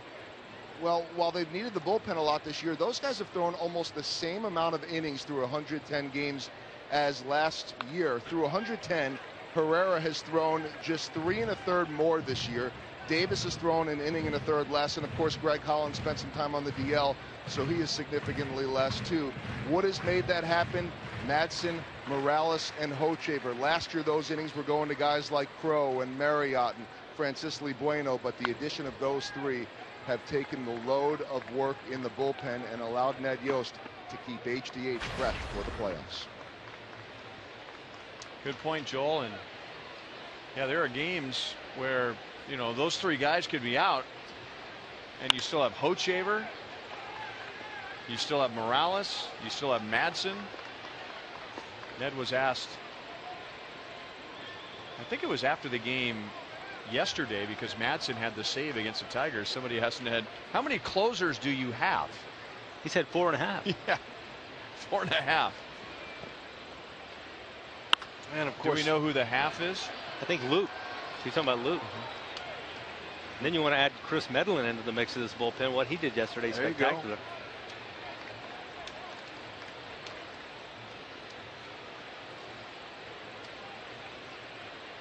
Andrew Romine grounded sharply to Hosmer in the 3rd inning. Hosmer will get this one and connect with Cueto. Just in time. The Tigers may want to take another look at this. Romine thought he was out. He's jogging back to the 3rd base dugout. In the meantime, our most trusted player, brought to you by the most trusted brand, Honda, Chris Medlin. Nice job coming in. Got 11 outs yesterday. Got out of a huge situation there for Danny Duffy. Able to really be a big key in the Royals winning the game yesterday. Was in position to get the win. Unfortunately didn't, but still tremendous outing from Chris Medlin.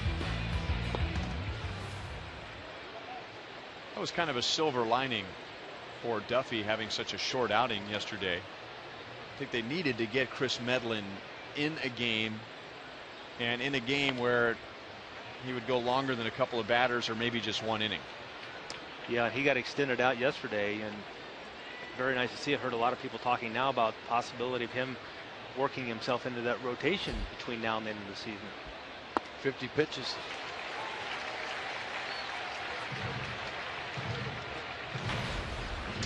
Anthony Gose is 0 for 2 so far against Cueto. He drove in one of the runs against Cueto Wednesday in Detroit with a triple.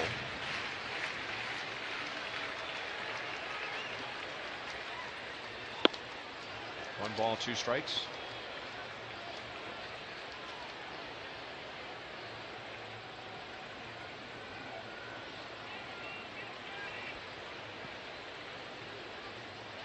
Speeding up his delivery, and it's outside. 2 balls, 2 strikes. 72 pitches for Cueto. 5 1/3 scoreless. The Tigers have 2 base runners. They have had 2 base runners, I should say.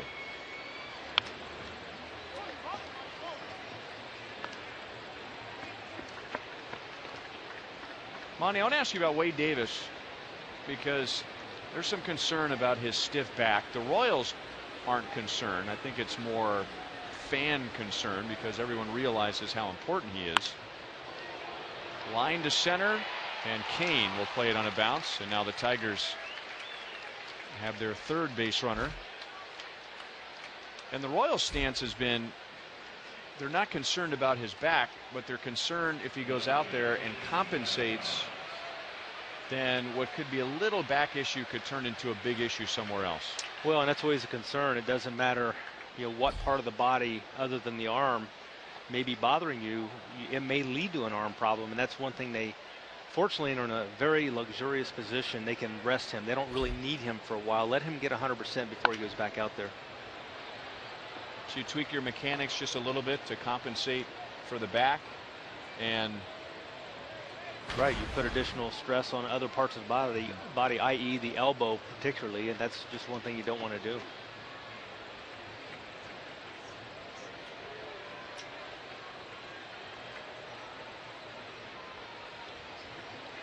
Tyler Collins has flied out twice against Cueto.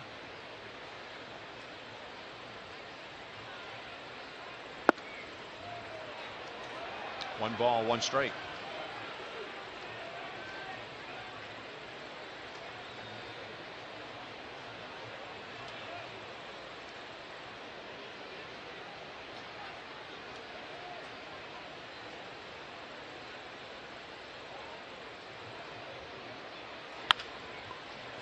Infante to the hole, and the play is to first base. 2 down.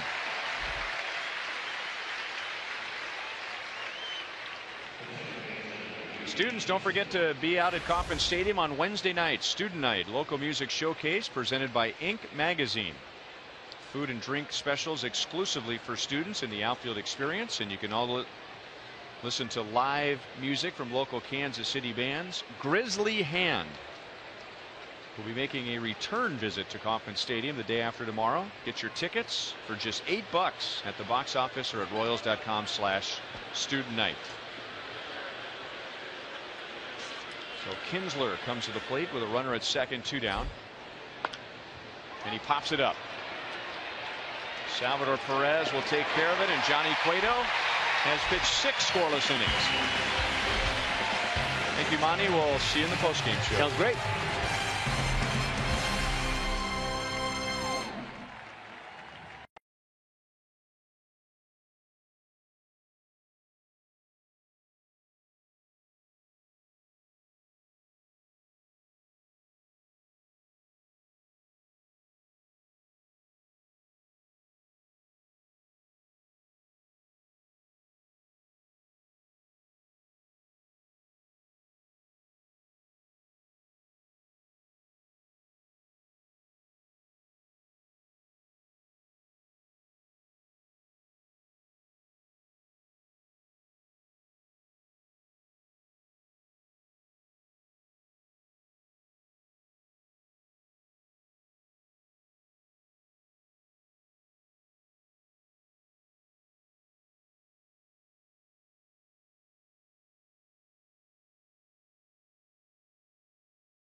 Brought to you by Thoroughbred Ford. For the best deals on new Ford cars and trucks, visit thoroughbredford.com.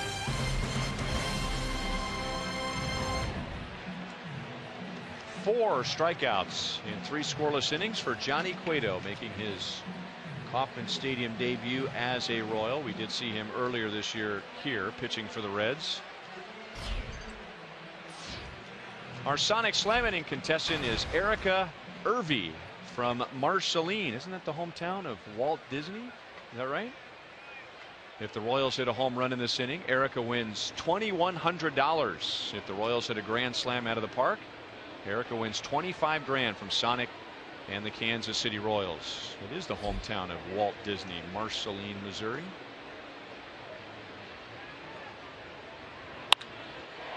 That ball is pulled down into the left field corner. Well, Hud, I thought Eric Hosmer would be the last man that Matt Boyd would face no matter what happened. He got Hosmer to foul out. Brad Ausmus stays with him, and Morales is at second base with nobody out. Yeah, I was a little bit surprised. I had to do a double take when he went out there again. But they're going to let him see if he can get through another inning, I guess. Morales waited on that one. It was a mistake out over the middle. Turns on it, and again, another double for Morales.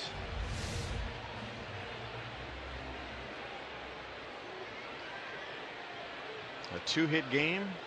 He has driven in a run, and now Mike Moustakas.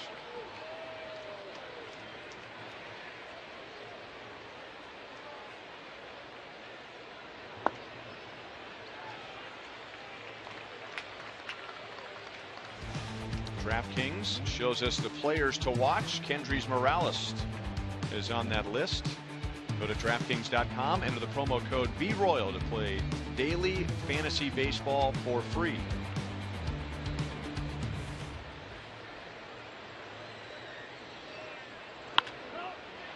To the right side. They throw to third. How about that?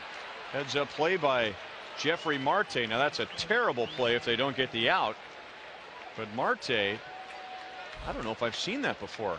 First baseman to the third baseman on a ground ball to the right side. It's because most first basemen can't throw. Marte, I watched him earlier on that double play on a 3-6-3. He fired that ball across the diamond. So, man, he makes a perfect throw to Morales and really didn't even need a perfect throw. And Morales is saying, oh, no problem. And then there it was. Never even got to the bag. Marte really helped him out there.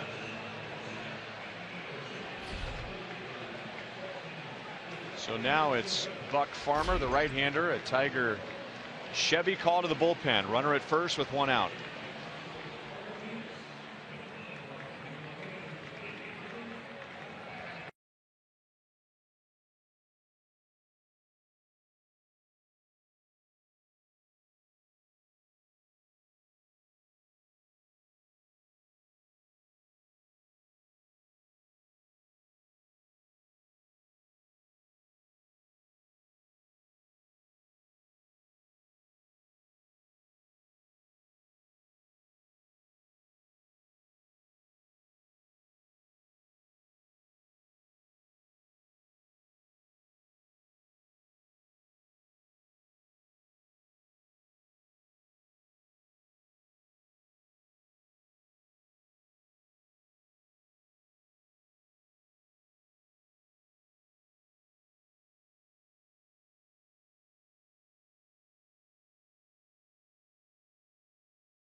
And it is Salvador Perez coming up with a runner at first, one down. Mike Moustakas, the runner at first. Salvador Perez singled in the fourth inning. And this is Buck Farmer.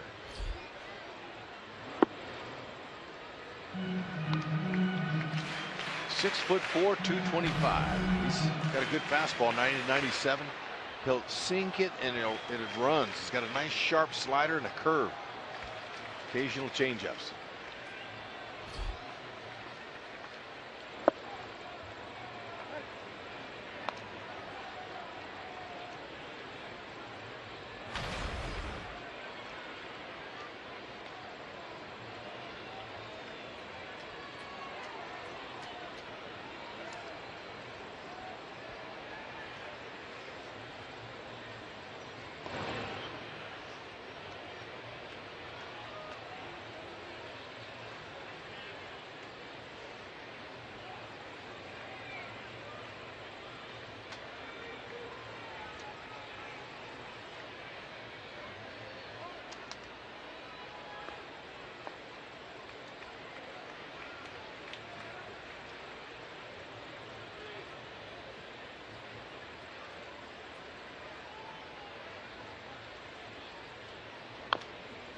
1-2 on Salvi. Tigers had so many weapons last year in winning their 4th consecutive division title, like Miguel Cabrera and Anibal Sanchez. But they never really put a bullpen together. And actually, over those 4 years, they never really had a great bullpen. And their bullpen has had even bigger problems this year. 2 balls, 2 strikes. Joe Nathan was lost to Tommy John surgery. I don't know how much they were expecting out of Nathan. Some people think that that guy right there might end up in the bullpen at some point. Justin Verlander. I think they're a long ways away from that. Joaquin Soria, the former Royal, has been traded away to the Pirates. I was shocked that Dave Dombrowski didn't do anything in the offseason to bring anybody in or make any adjustments there with new personnel.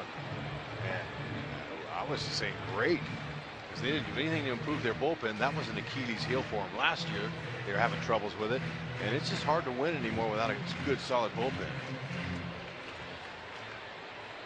And I'm sure Dave Dombrowski always wished he had a really good bullpen, but you know, different general managers have, you know, different focus for what they want their team, where they want their team to be most strong. I mean, even in the 90 loss years for the Royals, Dayton Moore always seemed to put together at least a good bullpen. Into the left field corner. Foul. Salvador Perez just missed his 17th home run of the year. And now we have a history-making bullpen, but that's something that he and his staff have just always have had a knack with. A fraction of the resources that the Detroit Tigers have.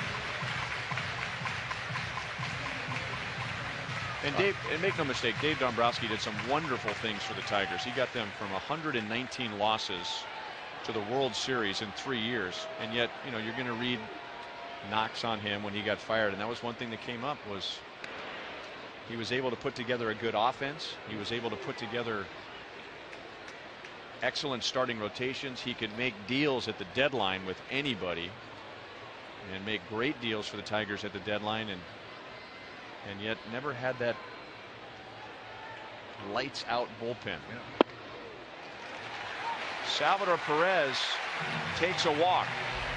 And no, you don't need to adjust your television. That's what I said. Salvador Perez takes a walk. That is his 8th.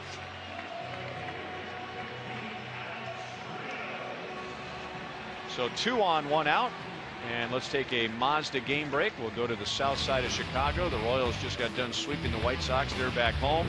This is Avisail Garcia against Matt Shoemaker, and the White Sox with a 7-0 lead over the Angels, who are a half game back of the Astros in the West.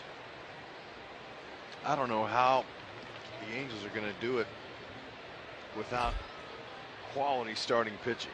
You got Richards, and the Angels are coming to town at the end of the week. But Houston's got a very solid rotation and an excellent bullpen. It'll be tough to beat them.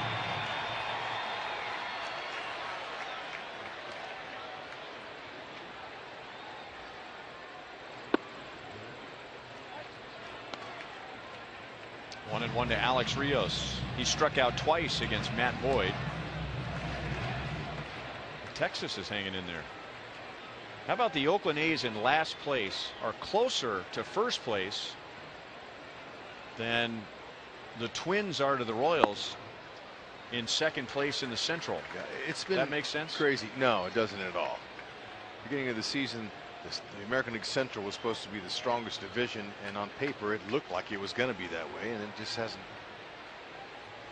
made it. But one good thing is the Royals are sitting on top. There's that West. Really, it's who's going to get hot down the stretch. Grounded to Castellanos, out at second, double play. So Farmer comes in and gets the job done. And we head to the 7th. The Royals scoring all their runs in the first inning, still lead 3-0.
High-speed internet. The Uverse revolves around you. Call 1-800-PIC-ATT. By your Midwest Ford dealers. Visit yourmidwestforddealers.com.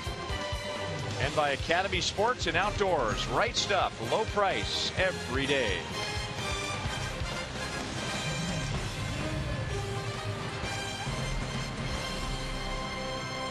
Johnny Cueto in his home debut as a Royal has pitched 6 scoreless innings and allowed just 3 hits. You'll get Victor Martinez, JD Martinez, and Nick Castellanos in the 7th inning.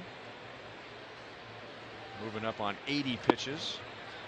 Slider for a strike to Victor Martinez, who is 0 for 2.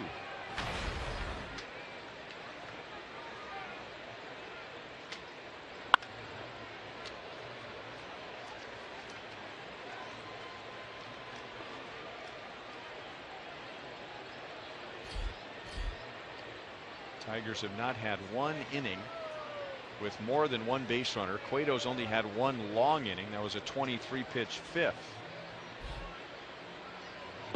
And it's just fun to sit back and watch Cueto pitch and execute his pitches. You know, it's hard to break him down because there's not another pitcher like him. So just watch him and how smooth he is, how creative he can be.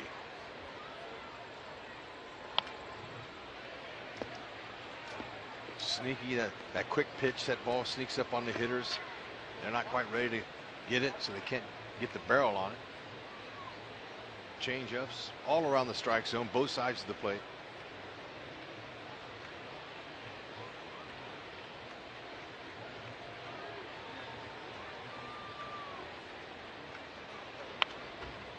Wonder how much thought goes into his motion. I mean, does he get the sign and then decide, okay, I want to do it this way, or is it just once he starts, he just kind of has a feel and it just goes with whatever feels right? I'm going to say it's natural. It's a natural feel. He's been pitching for so many years. He creates right when he gets that ball, and he's right here. I mean, he has an idea what he. Ooh, man, watch out for that skip. But you know, Salvador Perez, you would think it would be tough catching him, but Salvi said he loves catching him, and I said why, and he said because he throws strikes. And Salvador Perez, when I asked him what's your favorite pitch of his, and he says I like the quick one.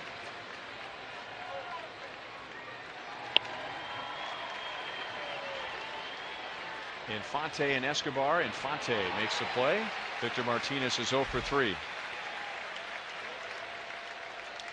If you're on the road and want to watch the Royals, subscribe to MLB.TV Premium for live or on demand on over 400 devices. You'll get real-time highlights, live look-ins, pitch tracking, and more. Blackout and other restrictions apply. Visit MLB.TV for details.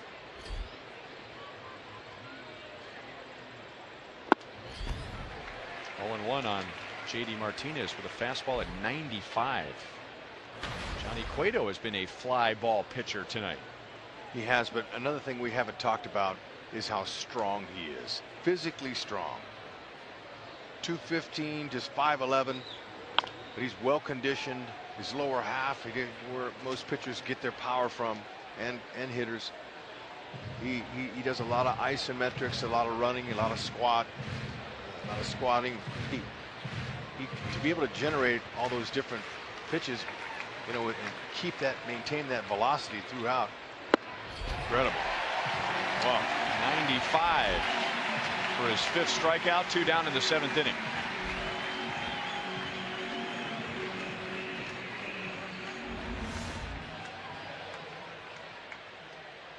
Oh man, that 95, that movement there, that ball moved 7 inches or more. Started out on the outer half and ended up 3 inches in off the plate. Great two-seam life.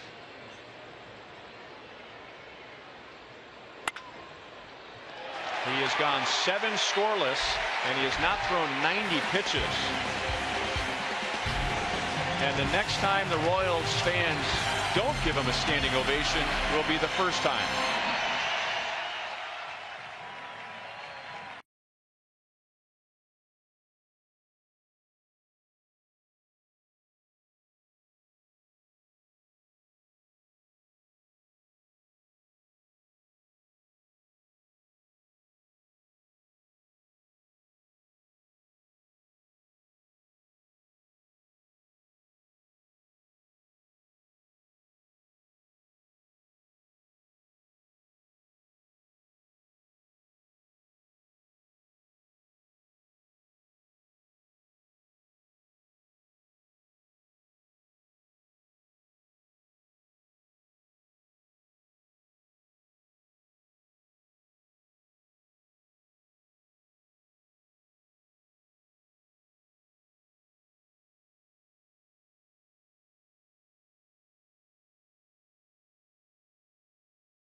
takes us around the league. Chicago all over LA. Chris Sale pitching well after 2 bad outings. New York 4-2 over Colorado, Seattle and Baltimore, Washington and LA just getting underway. Our Mazda Game Break takes us to New York. That's Travis d'Arnaud going deep, and the Mets double up the Rockies 4-2. Here, obviously, the story, guys. Johnny Cueto and his Royals home debut. Pretty sure we'll be talking a lot about Johnny coming up on Boulevard Royals Live. And I don't know if he'll make it the distance or not, but just got in touch with our friends at Stats Inc. The last Royal to go 9 or more innings in his home debut was actually James Shields in 2013. Before that, it was Mike Boddicker back in 1991 against the Indians, 9 innings in that one. The first to do it was Steve Busby in his major league debut in 1972. How about that? The Angels, right? 9 innings against the Twins.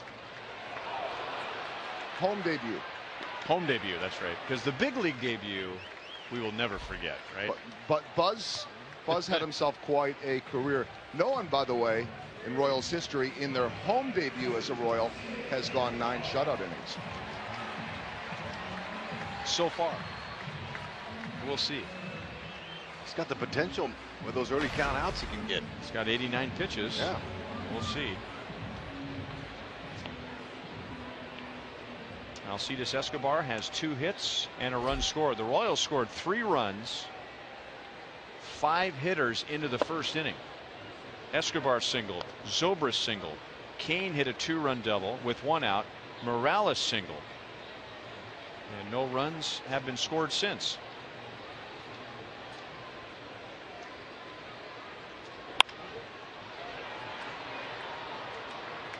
Anthony Gose waits in center field. 2 down in the bottom of the 7th. The Royals and Fox Sports Kansas City are offering a unique way for fans across the Midwest to enjoy a game here at Kauffman Stadium. The Forever Royal Fan Express, stopping in Lawrence on August 15th. Fans in designated markets will have the opportunity to win a trip to the K. Go to Royals.com/Fan Express for more information. Ben Zobrist has been on all 3 times. He had 2 singles against Matt Boyd and a walk, so he bats left-handed for the first time.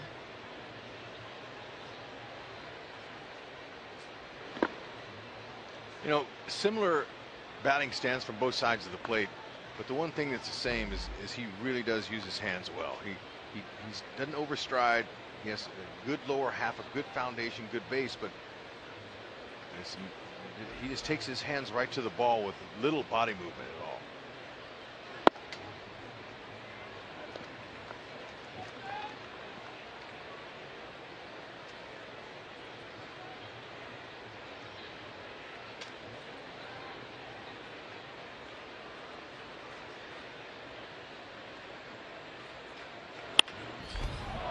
Farmer got a glove on it. Kinsler gets his bare hand on it, and Zobrist is safe, and he's on for the 4th time tonight. That is an infield hit. Boy, it makes it tough for the infielder whenever that ball deflects off the pitcher. You're already moving in the direction the ball's being hit, and then you got to stop after you made your jump, and then redirect your path. Watch Kinsler, the second baseman. Watch him. He's going to go up the middle to try to catch that. Now he's got to stop and go back the other way. That's why your best athletes usually are in the middle of the field. Shortstop, second base, center fielders, because you got to be able to do those plays. And Zobrist, with nice speed, is able to get that infield hit.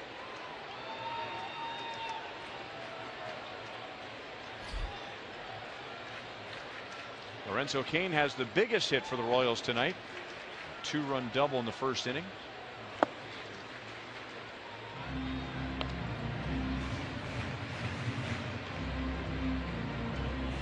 Cain drove in 2, Morales drove in 1, and the Royals 3-run first.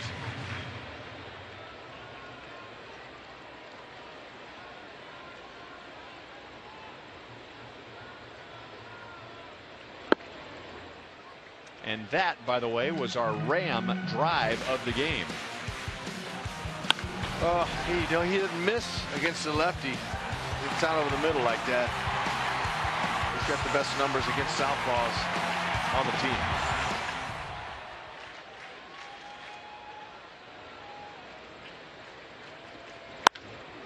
Base hit left field. So Kane has a 2-hit game. The Royals have an 11-hit game. So a 2-out. Zobrist and Kane have base hits with Hosmer coming up.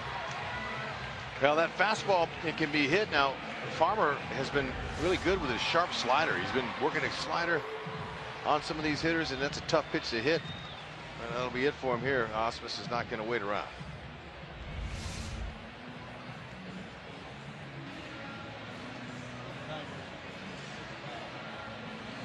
Kyle Ryan, a lefty, will come on and face Eric Hosmer. Chevy called to the bullpen for the Tigers.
Strong fan photo of the game. Tweet your strongest fan photo to hashtag KCDataStrongFan for a chance to be featured in an upcoming broadcast brought to you by T-Mobile. Thank you, Michelle. Southpaw. And good timing, because as Jarrod Dyson runs for Zobrist at second base, the Royals will face a southpaw and Kyle Ryan, who was called up by the Tigers since the Royals were in Detroit. And he gets Eric Hosmer with 2 on and 2 out.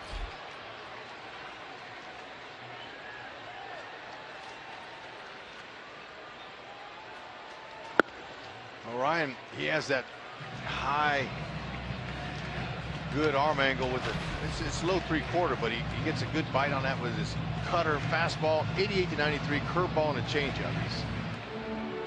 Reminds some scouts of Chris Sale minus the velocity. That type of delivery, though. He's got some deception to it. See how he fares here against Haas. Falls behind 2-0. You know, Ryan, another thing too that we've been seeing Ned do now is he's been taking Zobrist out. He takes some of the players out after a little bit of time, just to give them that little extra couple innings off.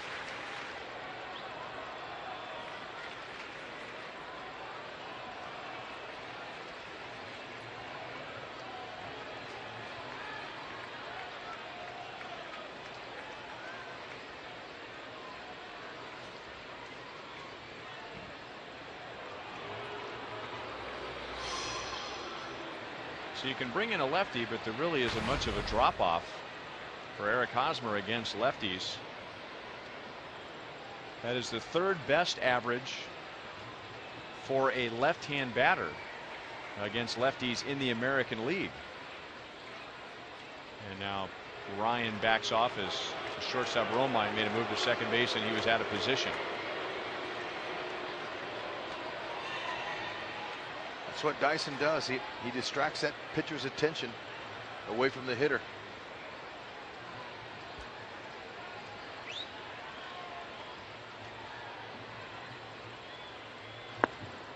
And now 3 balls, no strikes. Kendrys Morales is on deck.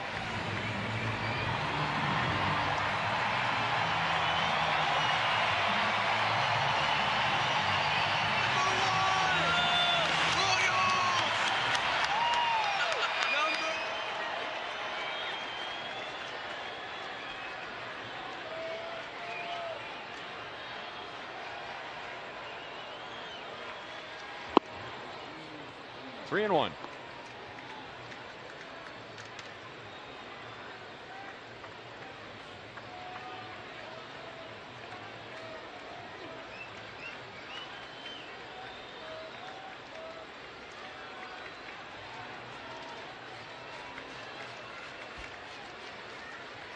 Runners take off, and Hosmer fouls it into the Royals dugout, where Jeremy Guthrie caught that foul ball with his hat. And his teammates, as per the tradition, if a guy makes a good defensive play, they tip their caps to him, and that was a good play by Guthrie. Yeah. And he was looking for a tip of the cap from some of his teammates, and then he finally got one, and he said, "Thank you." Yeah.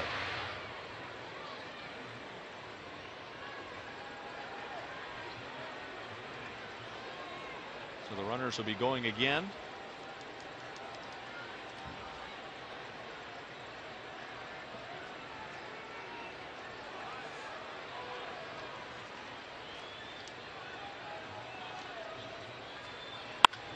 Up the middle into center field. Dyson scores easily. Kane goes to third, and the Royals lead is 4-0 in the 7th inning.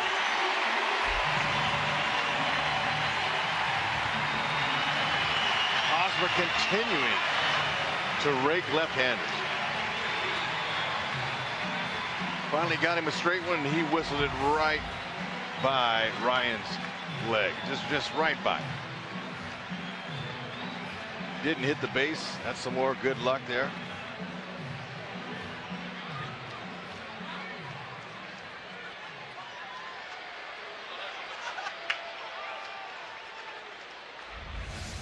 It's going to mix in some more changeups now to the righties.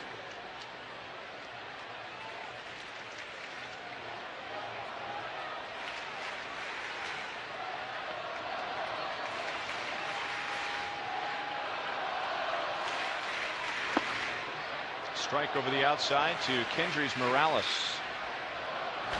Drove in a run with a single in the Royals' 3-run first inning. He has driven in 81, and he doubled in the 6th.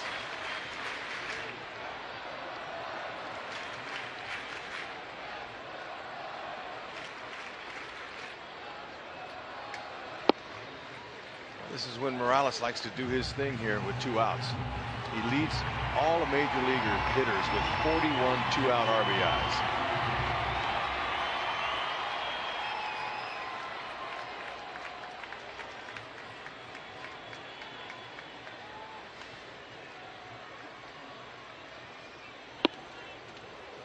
Checked his swing. 1 ball, 2 strikes.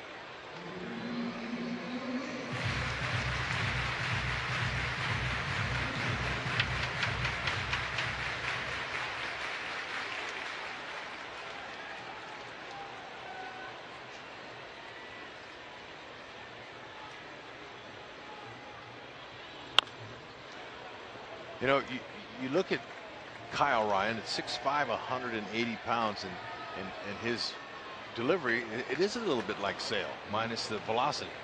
He's got that deception, has a big high leg kick.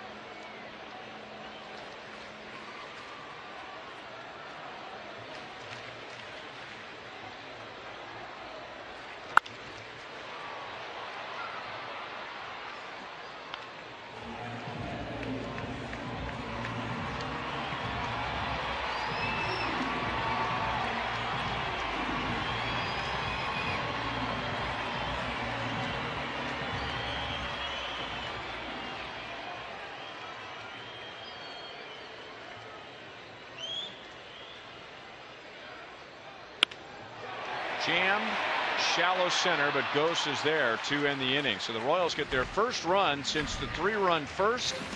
It's Eric Hosmer with his 62nd RBI, and now Johnny Cueto has a 4-0 lead going to the 8th inning.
Inning in his Kauffman Stadium debut in a Royals uniform. Which of baseball's biggest names could be on the move before the postseason begins? Plus, one of the NFL's $100 million men gets in a huge fight at training camp. And the amazing story of rising NASCAR star Rico Abreu. That's tonight on Fox Sports Live.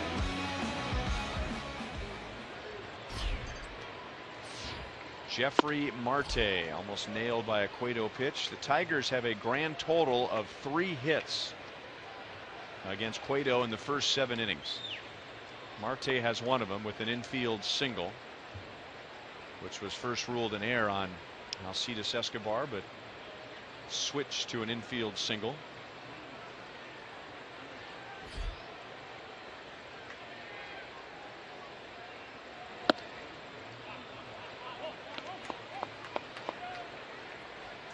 Gerard Dyson ran for Ben Zobrist and scored the Royals' 4th run in the bottom of the 7th inning, so he takes over in left field.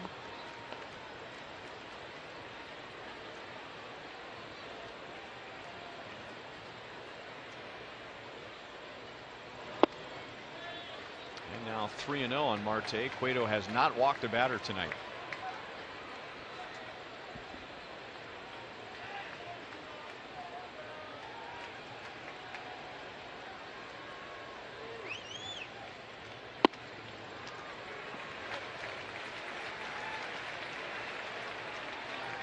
That's a conventional delivery as we've seen from him from the windup right there. He wanted to throw a strike. He just kind of shortened everything up and put it right down the middle. Got the call. Marte was on his way to first base.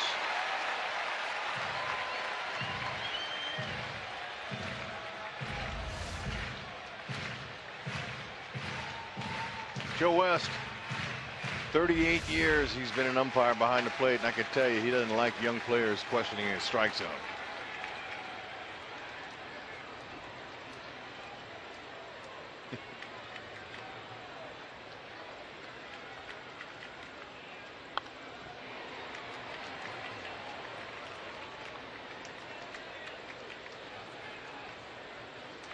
And I'm thinking if Cueto's pitches from this point forward are anywhere but in our broadcast booth, Marte better be swinging. Yep.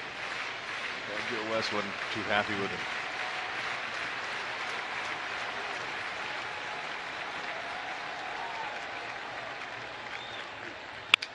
Broken bat. Base hit. And the bat almost went as far as the ball, so Marte has a 2-hit game, and the Tigers have just their 4th runner of the night. Salvi put breaking ball down, and Cueto shook and said, "Nah, I'm going to go back with that fastball again." Marte muscled it over Escobar.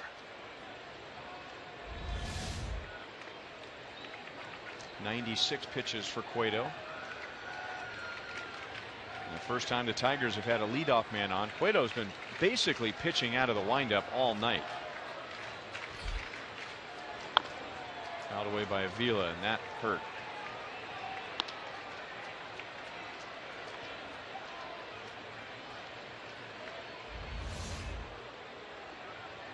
Where'd he get it? Back knee. Yeah, Avila's had a tough night in between innings here. Watch this. We caught this when Boyd was throwing it. Caught him up under the chin. And now he fouled one off his back leg.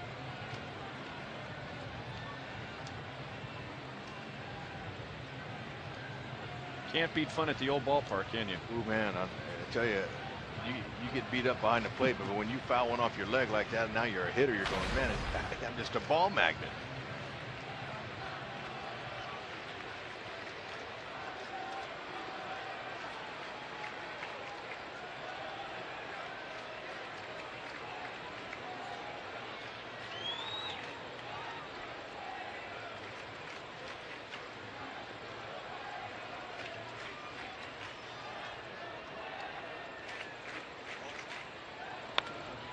Oh, and 2 on Avila. He is 0 for 2 tonight against Cueto, who is approaching 100 pitches, and Franklin Morales warms up in the Royals bullpen.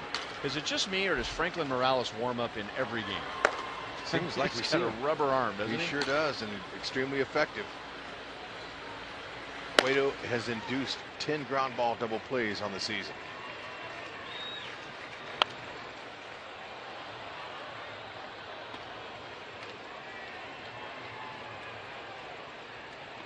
Quick guess, where does Morales rank as far as appearances for the Royals bullpen? For the Royals or in the league? For the Royals. Where does he rank among Royals relievers in appearances this year? He's got to be right at the top. 3rd. I would have thought he'd have been 1st or 2nd. Yeah. Kelvin Herrera has appeared in 51 games. Ryan Madsen has appeared in 50 games. And then Franklin Morales and Wade Davis had 47. But it just always seems like Franklin Morales is warming up. Another nice ad. 100 pitches for Cueto. He has allowed 4 hits.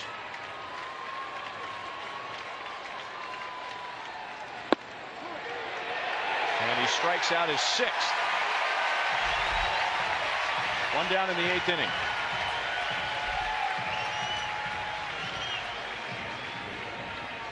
And you know what, ma'am? I agree with you.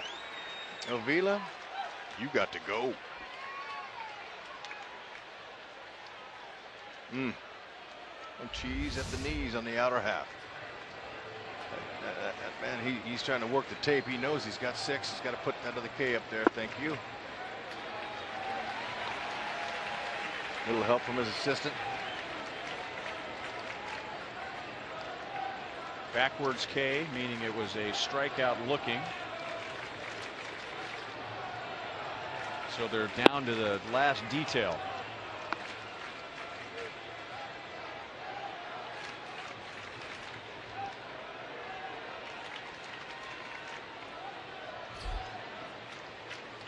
Andrew Romine is grounded out to Hosmer twice.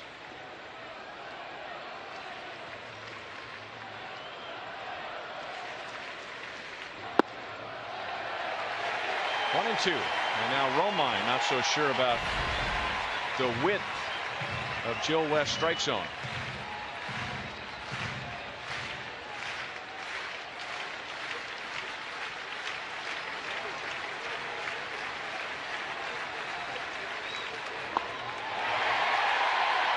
down on strikes. That's 7 for Cueto.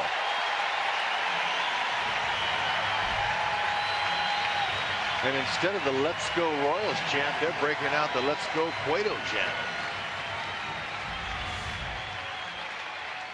Look at that curveball down in the dirt. Salvi pouncing on it like a cat, like it's a one-run game.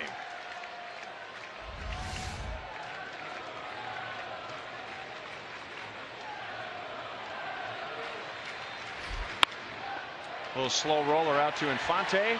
The flip to second, and Johnny Cueto has held the Tigers scoreless for 8 straight innings. And Royals fans love it.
pitched 8 scoreless innings, 106 pitches. In case you're wondering, nobody is warming up in the Royals bullpen. Mike Moustakas, Sal Perez, and Alex Rios in the bottom of the 8th. And you never want to root against Royals hitters, and we won't. And yet, the quicker this inning goes, I think the better chance that Ned Yost runs Johnny Cueto back out there for the 9th inning. Yep, I agree with you. Very difficult to throw a complete game shutout on top of that.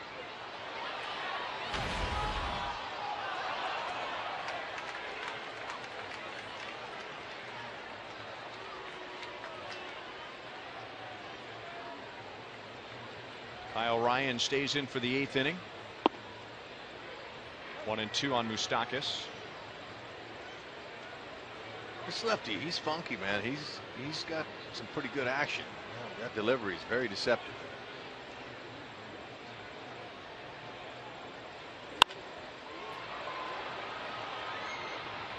Collins over from left field, 1 down. Throws across his body.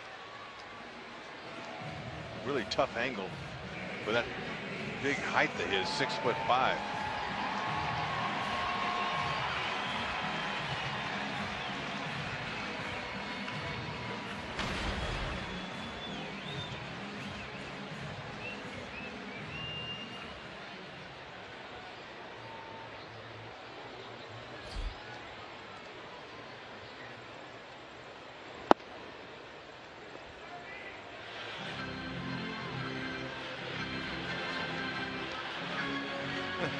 She spells like I do.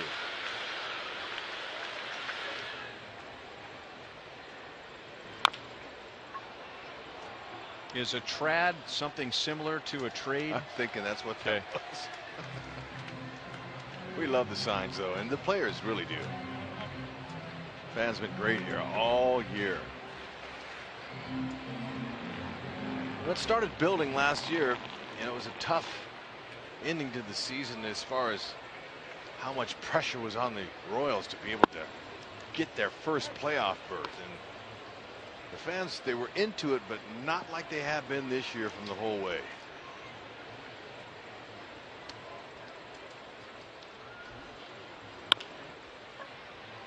Castellanos plays the hop. Still nobody warming up in the Royals bullpen. 2 down in the bottom of the 8th. And as promised earlier in the game, it's Miller time, brought to you by Miller Lite as we go back to the bottom of the 1st inning. Oh, it was frenzied hitting early. I mean, 3 pitches, there was already 2 hits. And then Lorenzo Cain said, all right, let's just put it into the drama here and knock in a pair.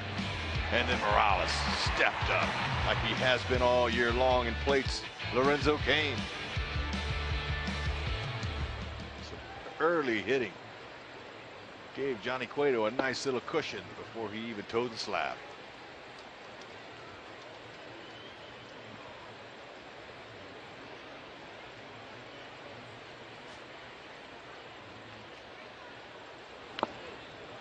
Well, Joel told us earlier in the game there have been a handful of Royals pitchers who have gone at least 9 innings in their home debut. None have thrown a shutout in their home debut.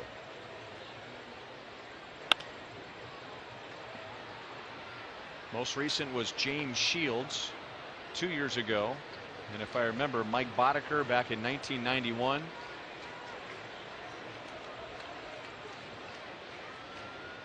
And before that, Steve Busby.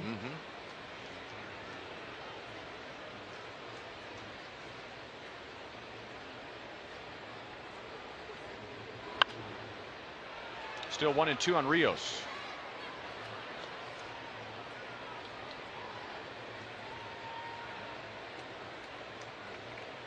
Tigers will have Collins, Kinsler, and Victor Martinez in the top of the 9th inning.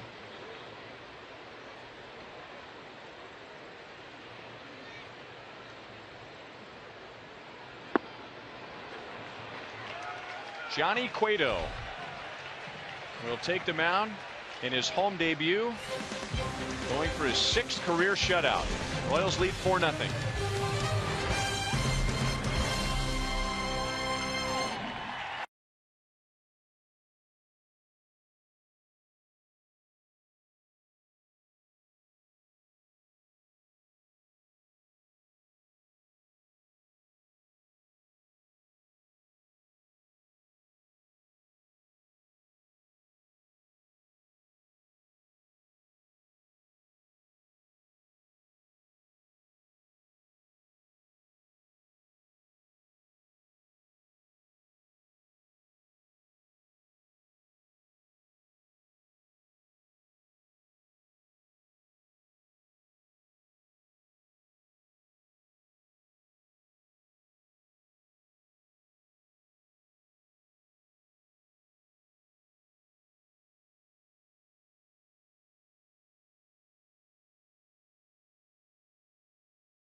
They may not be reproduced or retransmitted in any form, and the accounts and descriptions of this game may not be disseminated without the express written consent of the Kansas City Royals Baseball Corporation. Ryan Lefebvre, Rex Hudler, Joel Goldberg, Jeff Montgomery. Almost everyone is standing as Johnny Cueto hits a ground ball foul from Tyler Collins, going for his 6th career shutout. The Royals pitching staff this year has thrown 5 shutouts, but they have all required 3 or more pitchers. Line to right field. Rios is there. 1 down.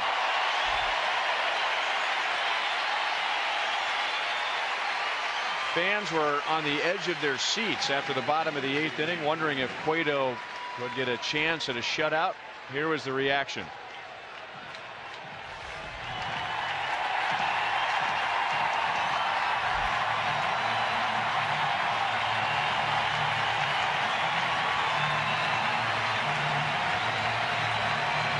Dayton Moore has supplied these fans and this team with a guy. That's right.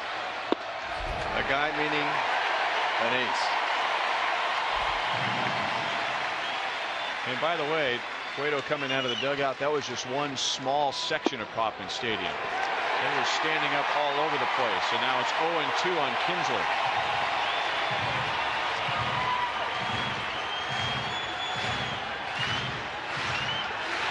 Cueto has thrown over 120 pitches 3 times. Kinsler just nicked it foul. Season high is 125, but he's also thrown 123 and 122.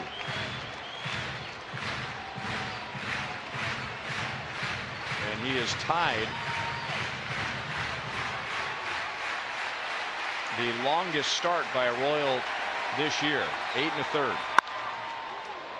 Very foul into the upper deck.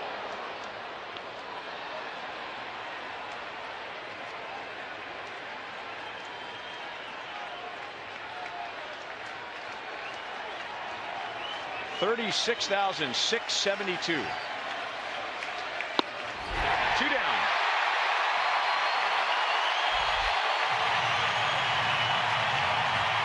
Look at the joy on the faces of these fans here. I mean, they have been thoroughly entertained tonight, as we knew they would be. I love that sign right there.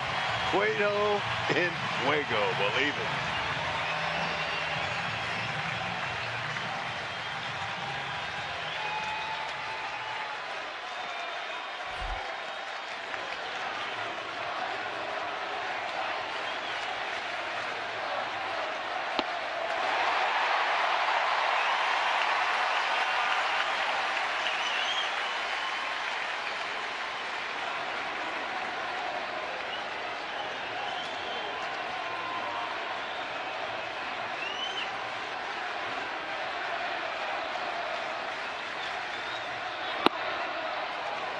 To Victor Martinez. He is 0 for 3.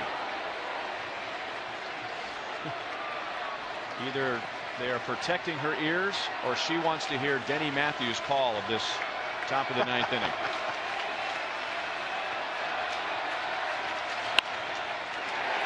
Right center field.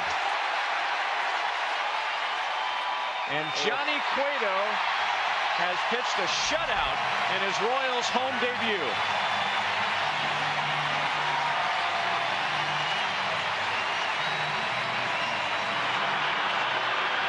Go, Johnny, go. Cueto en Fuego. Here at the K, the fans love it. What a game.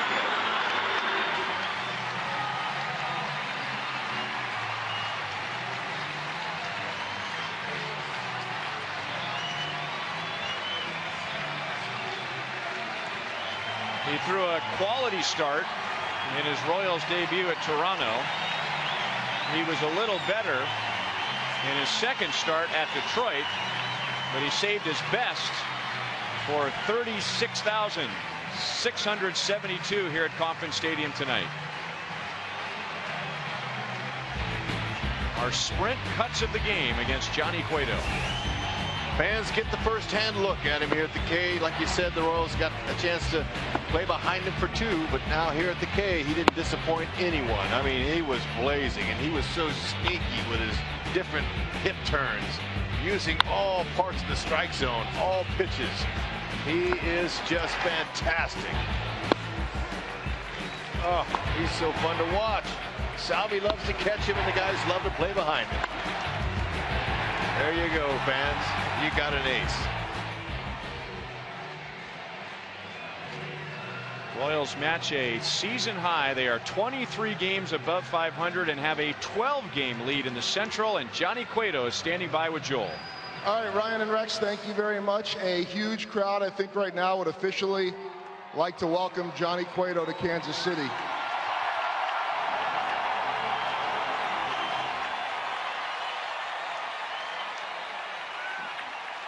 Now that you have been officially greeted, what would you like to say to all of these folks here and throughout Kansas City? Ahora que te acaban de saludar, ¿qué tú quieres decirle a todos los fanáticos de esto? Bueno, yo le digo que gracias.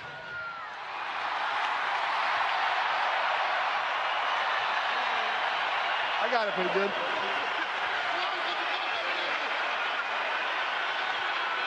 Thank you, Salvi.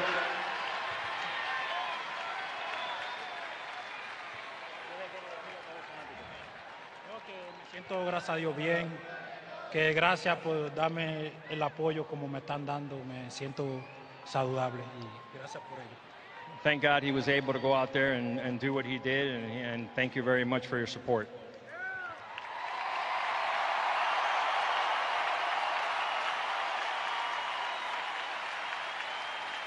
How badly did you want the 9th inning? ¿Cuánto tú querías el noveno inning? Sí, me sentía tan bien que se lo pedí al manager y al pitching coach y ellos me dijeron, está bien, va para la loma. He felt really good, and he asked Ned if he can send him back out. And then when you come back out, the crowd gave you a huge ovation after the 8th. What are you feeling when you hear that ovation when you come out for the 9th? Que te dieron se levantaron en el octavo. ¿Qué tú sentiste cuando se levantaron otra vez en el noveno? Me sentí orgulloso cuando los fanáticos me estaban aplaudiendo y ahí dije, tengo que terminar este inning y descansar el bullpen, que está bien cansado. He felt proud. He was happy for the ovation, and in his mind, he had to finish this game and save our bullpen.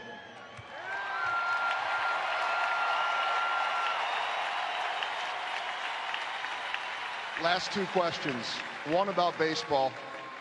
Do you know what you're going to do with that windup? When do you decide what you're going to do? Que si tú sabes lo que estás haciendo, lo que vas a hacer con el wind-up y cuándo tú te determinas cómo lo vas a hacer. Bueno, eso es cosa mía. Me gusta pichar así, relajando, y me siento con confianza con todos los picheos. ¿Y cuándo tú sabes lo que qué clase de wind-up vas a usar? Este año fue que lo inventé tirándolo en el bullpen. He said that's a way for him to slow things down, relax, have fun, and he came up with that this year, and he's going to continue to do it. How much fun are you having? ¿Cuánto te estás divirtiendo aquí? Bastante contento con los fanáticos que le dan apoyo a los jugadores. Very grateful to be here, and really happy with the fans that they really supported him today. As we thank you, Johnny,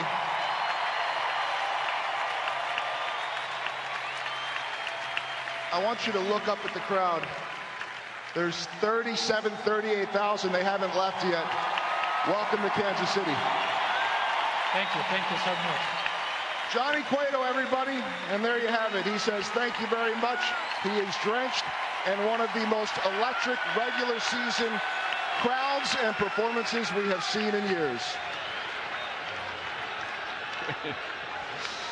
Very few people, I mean very few people, were on their way to the parking lot to get out of here early. They know the routine, and I'm sure they were hoping that Joel would have Johnny Cueto, and he did. And I mean, of the 36,000 plus, I think maybe 4 left early to go to the parking lot. And they had to use the restroom. Look, this is beautiful. In August, this crowd, they didn't want to go home. You gotta love it. Look at that. Oh, that's your Royals. 23 games above 500. That ties a season high. Johnny Cueto in front of a huge crowd. Royals have now won 15 of their last 18 here at Kauffman Stadium. And now he's officially a Royal.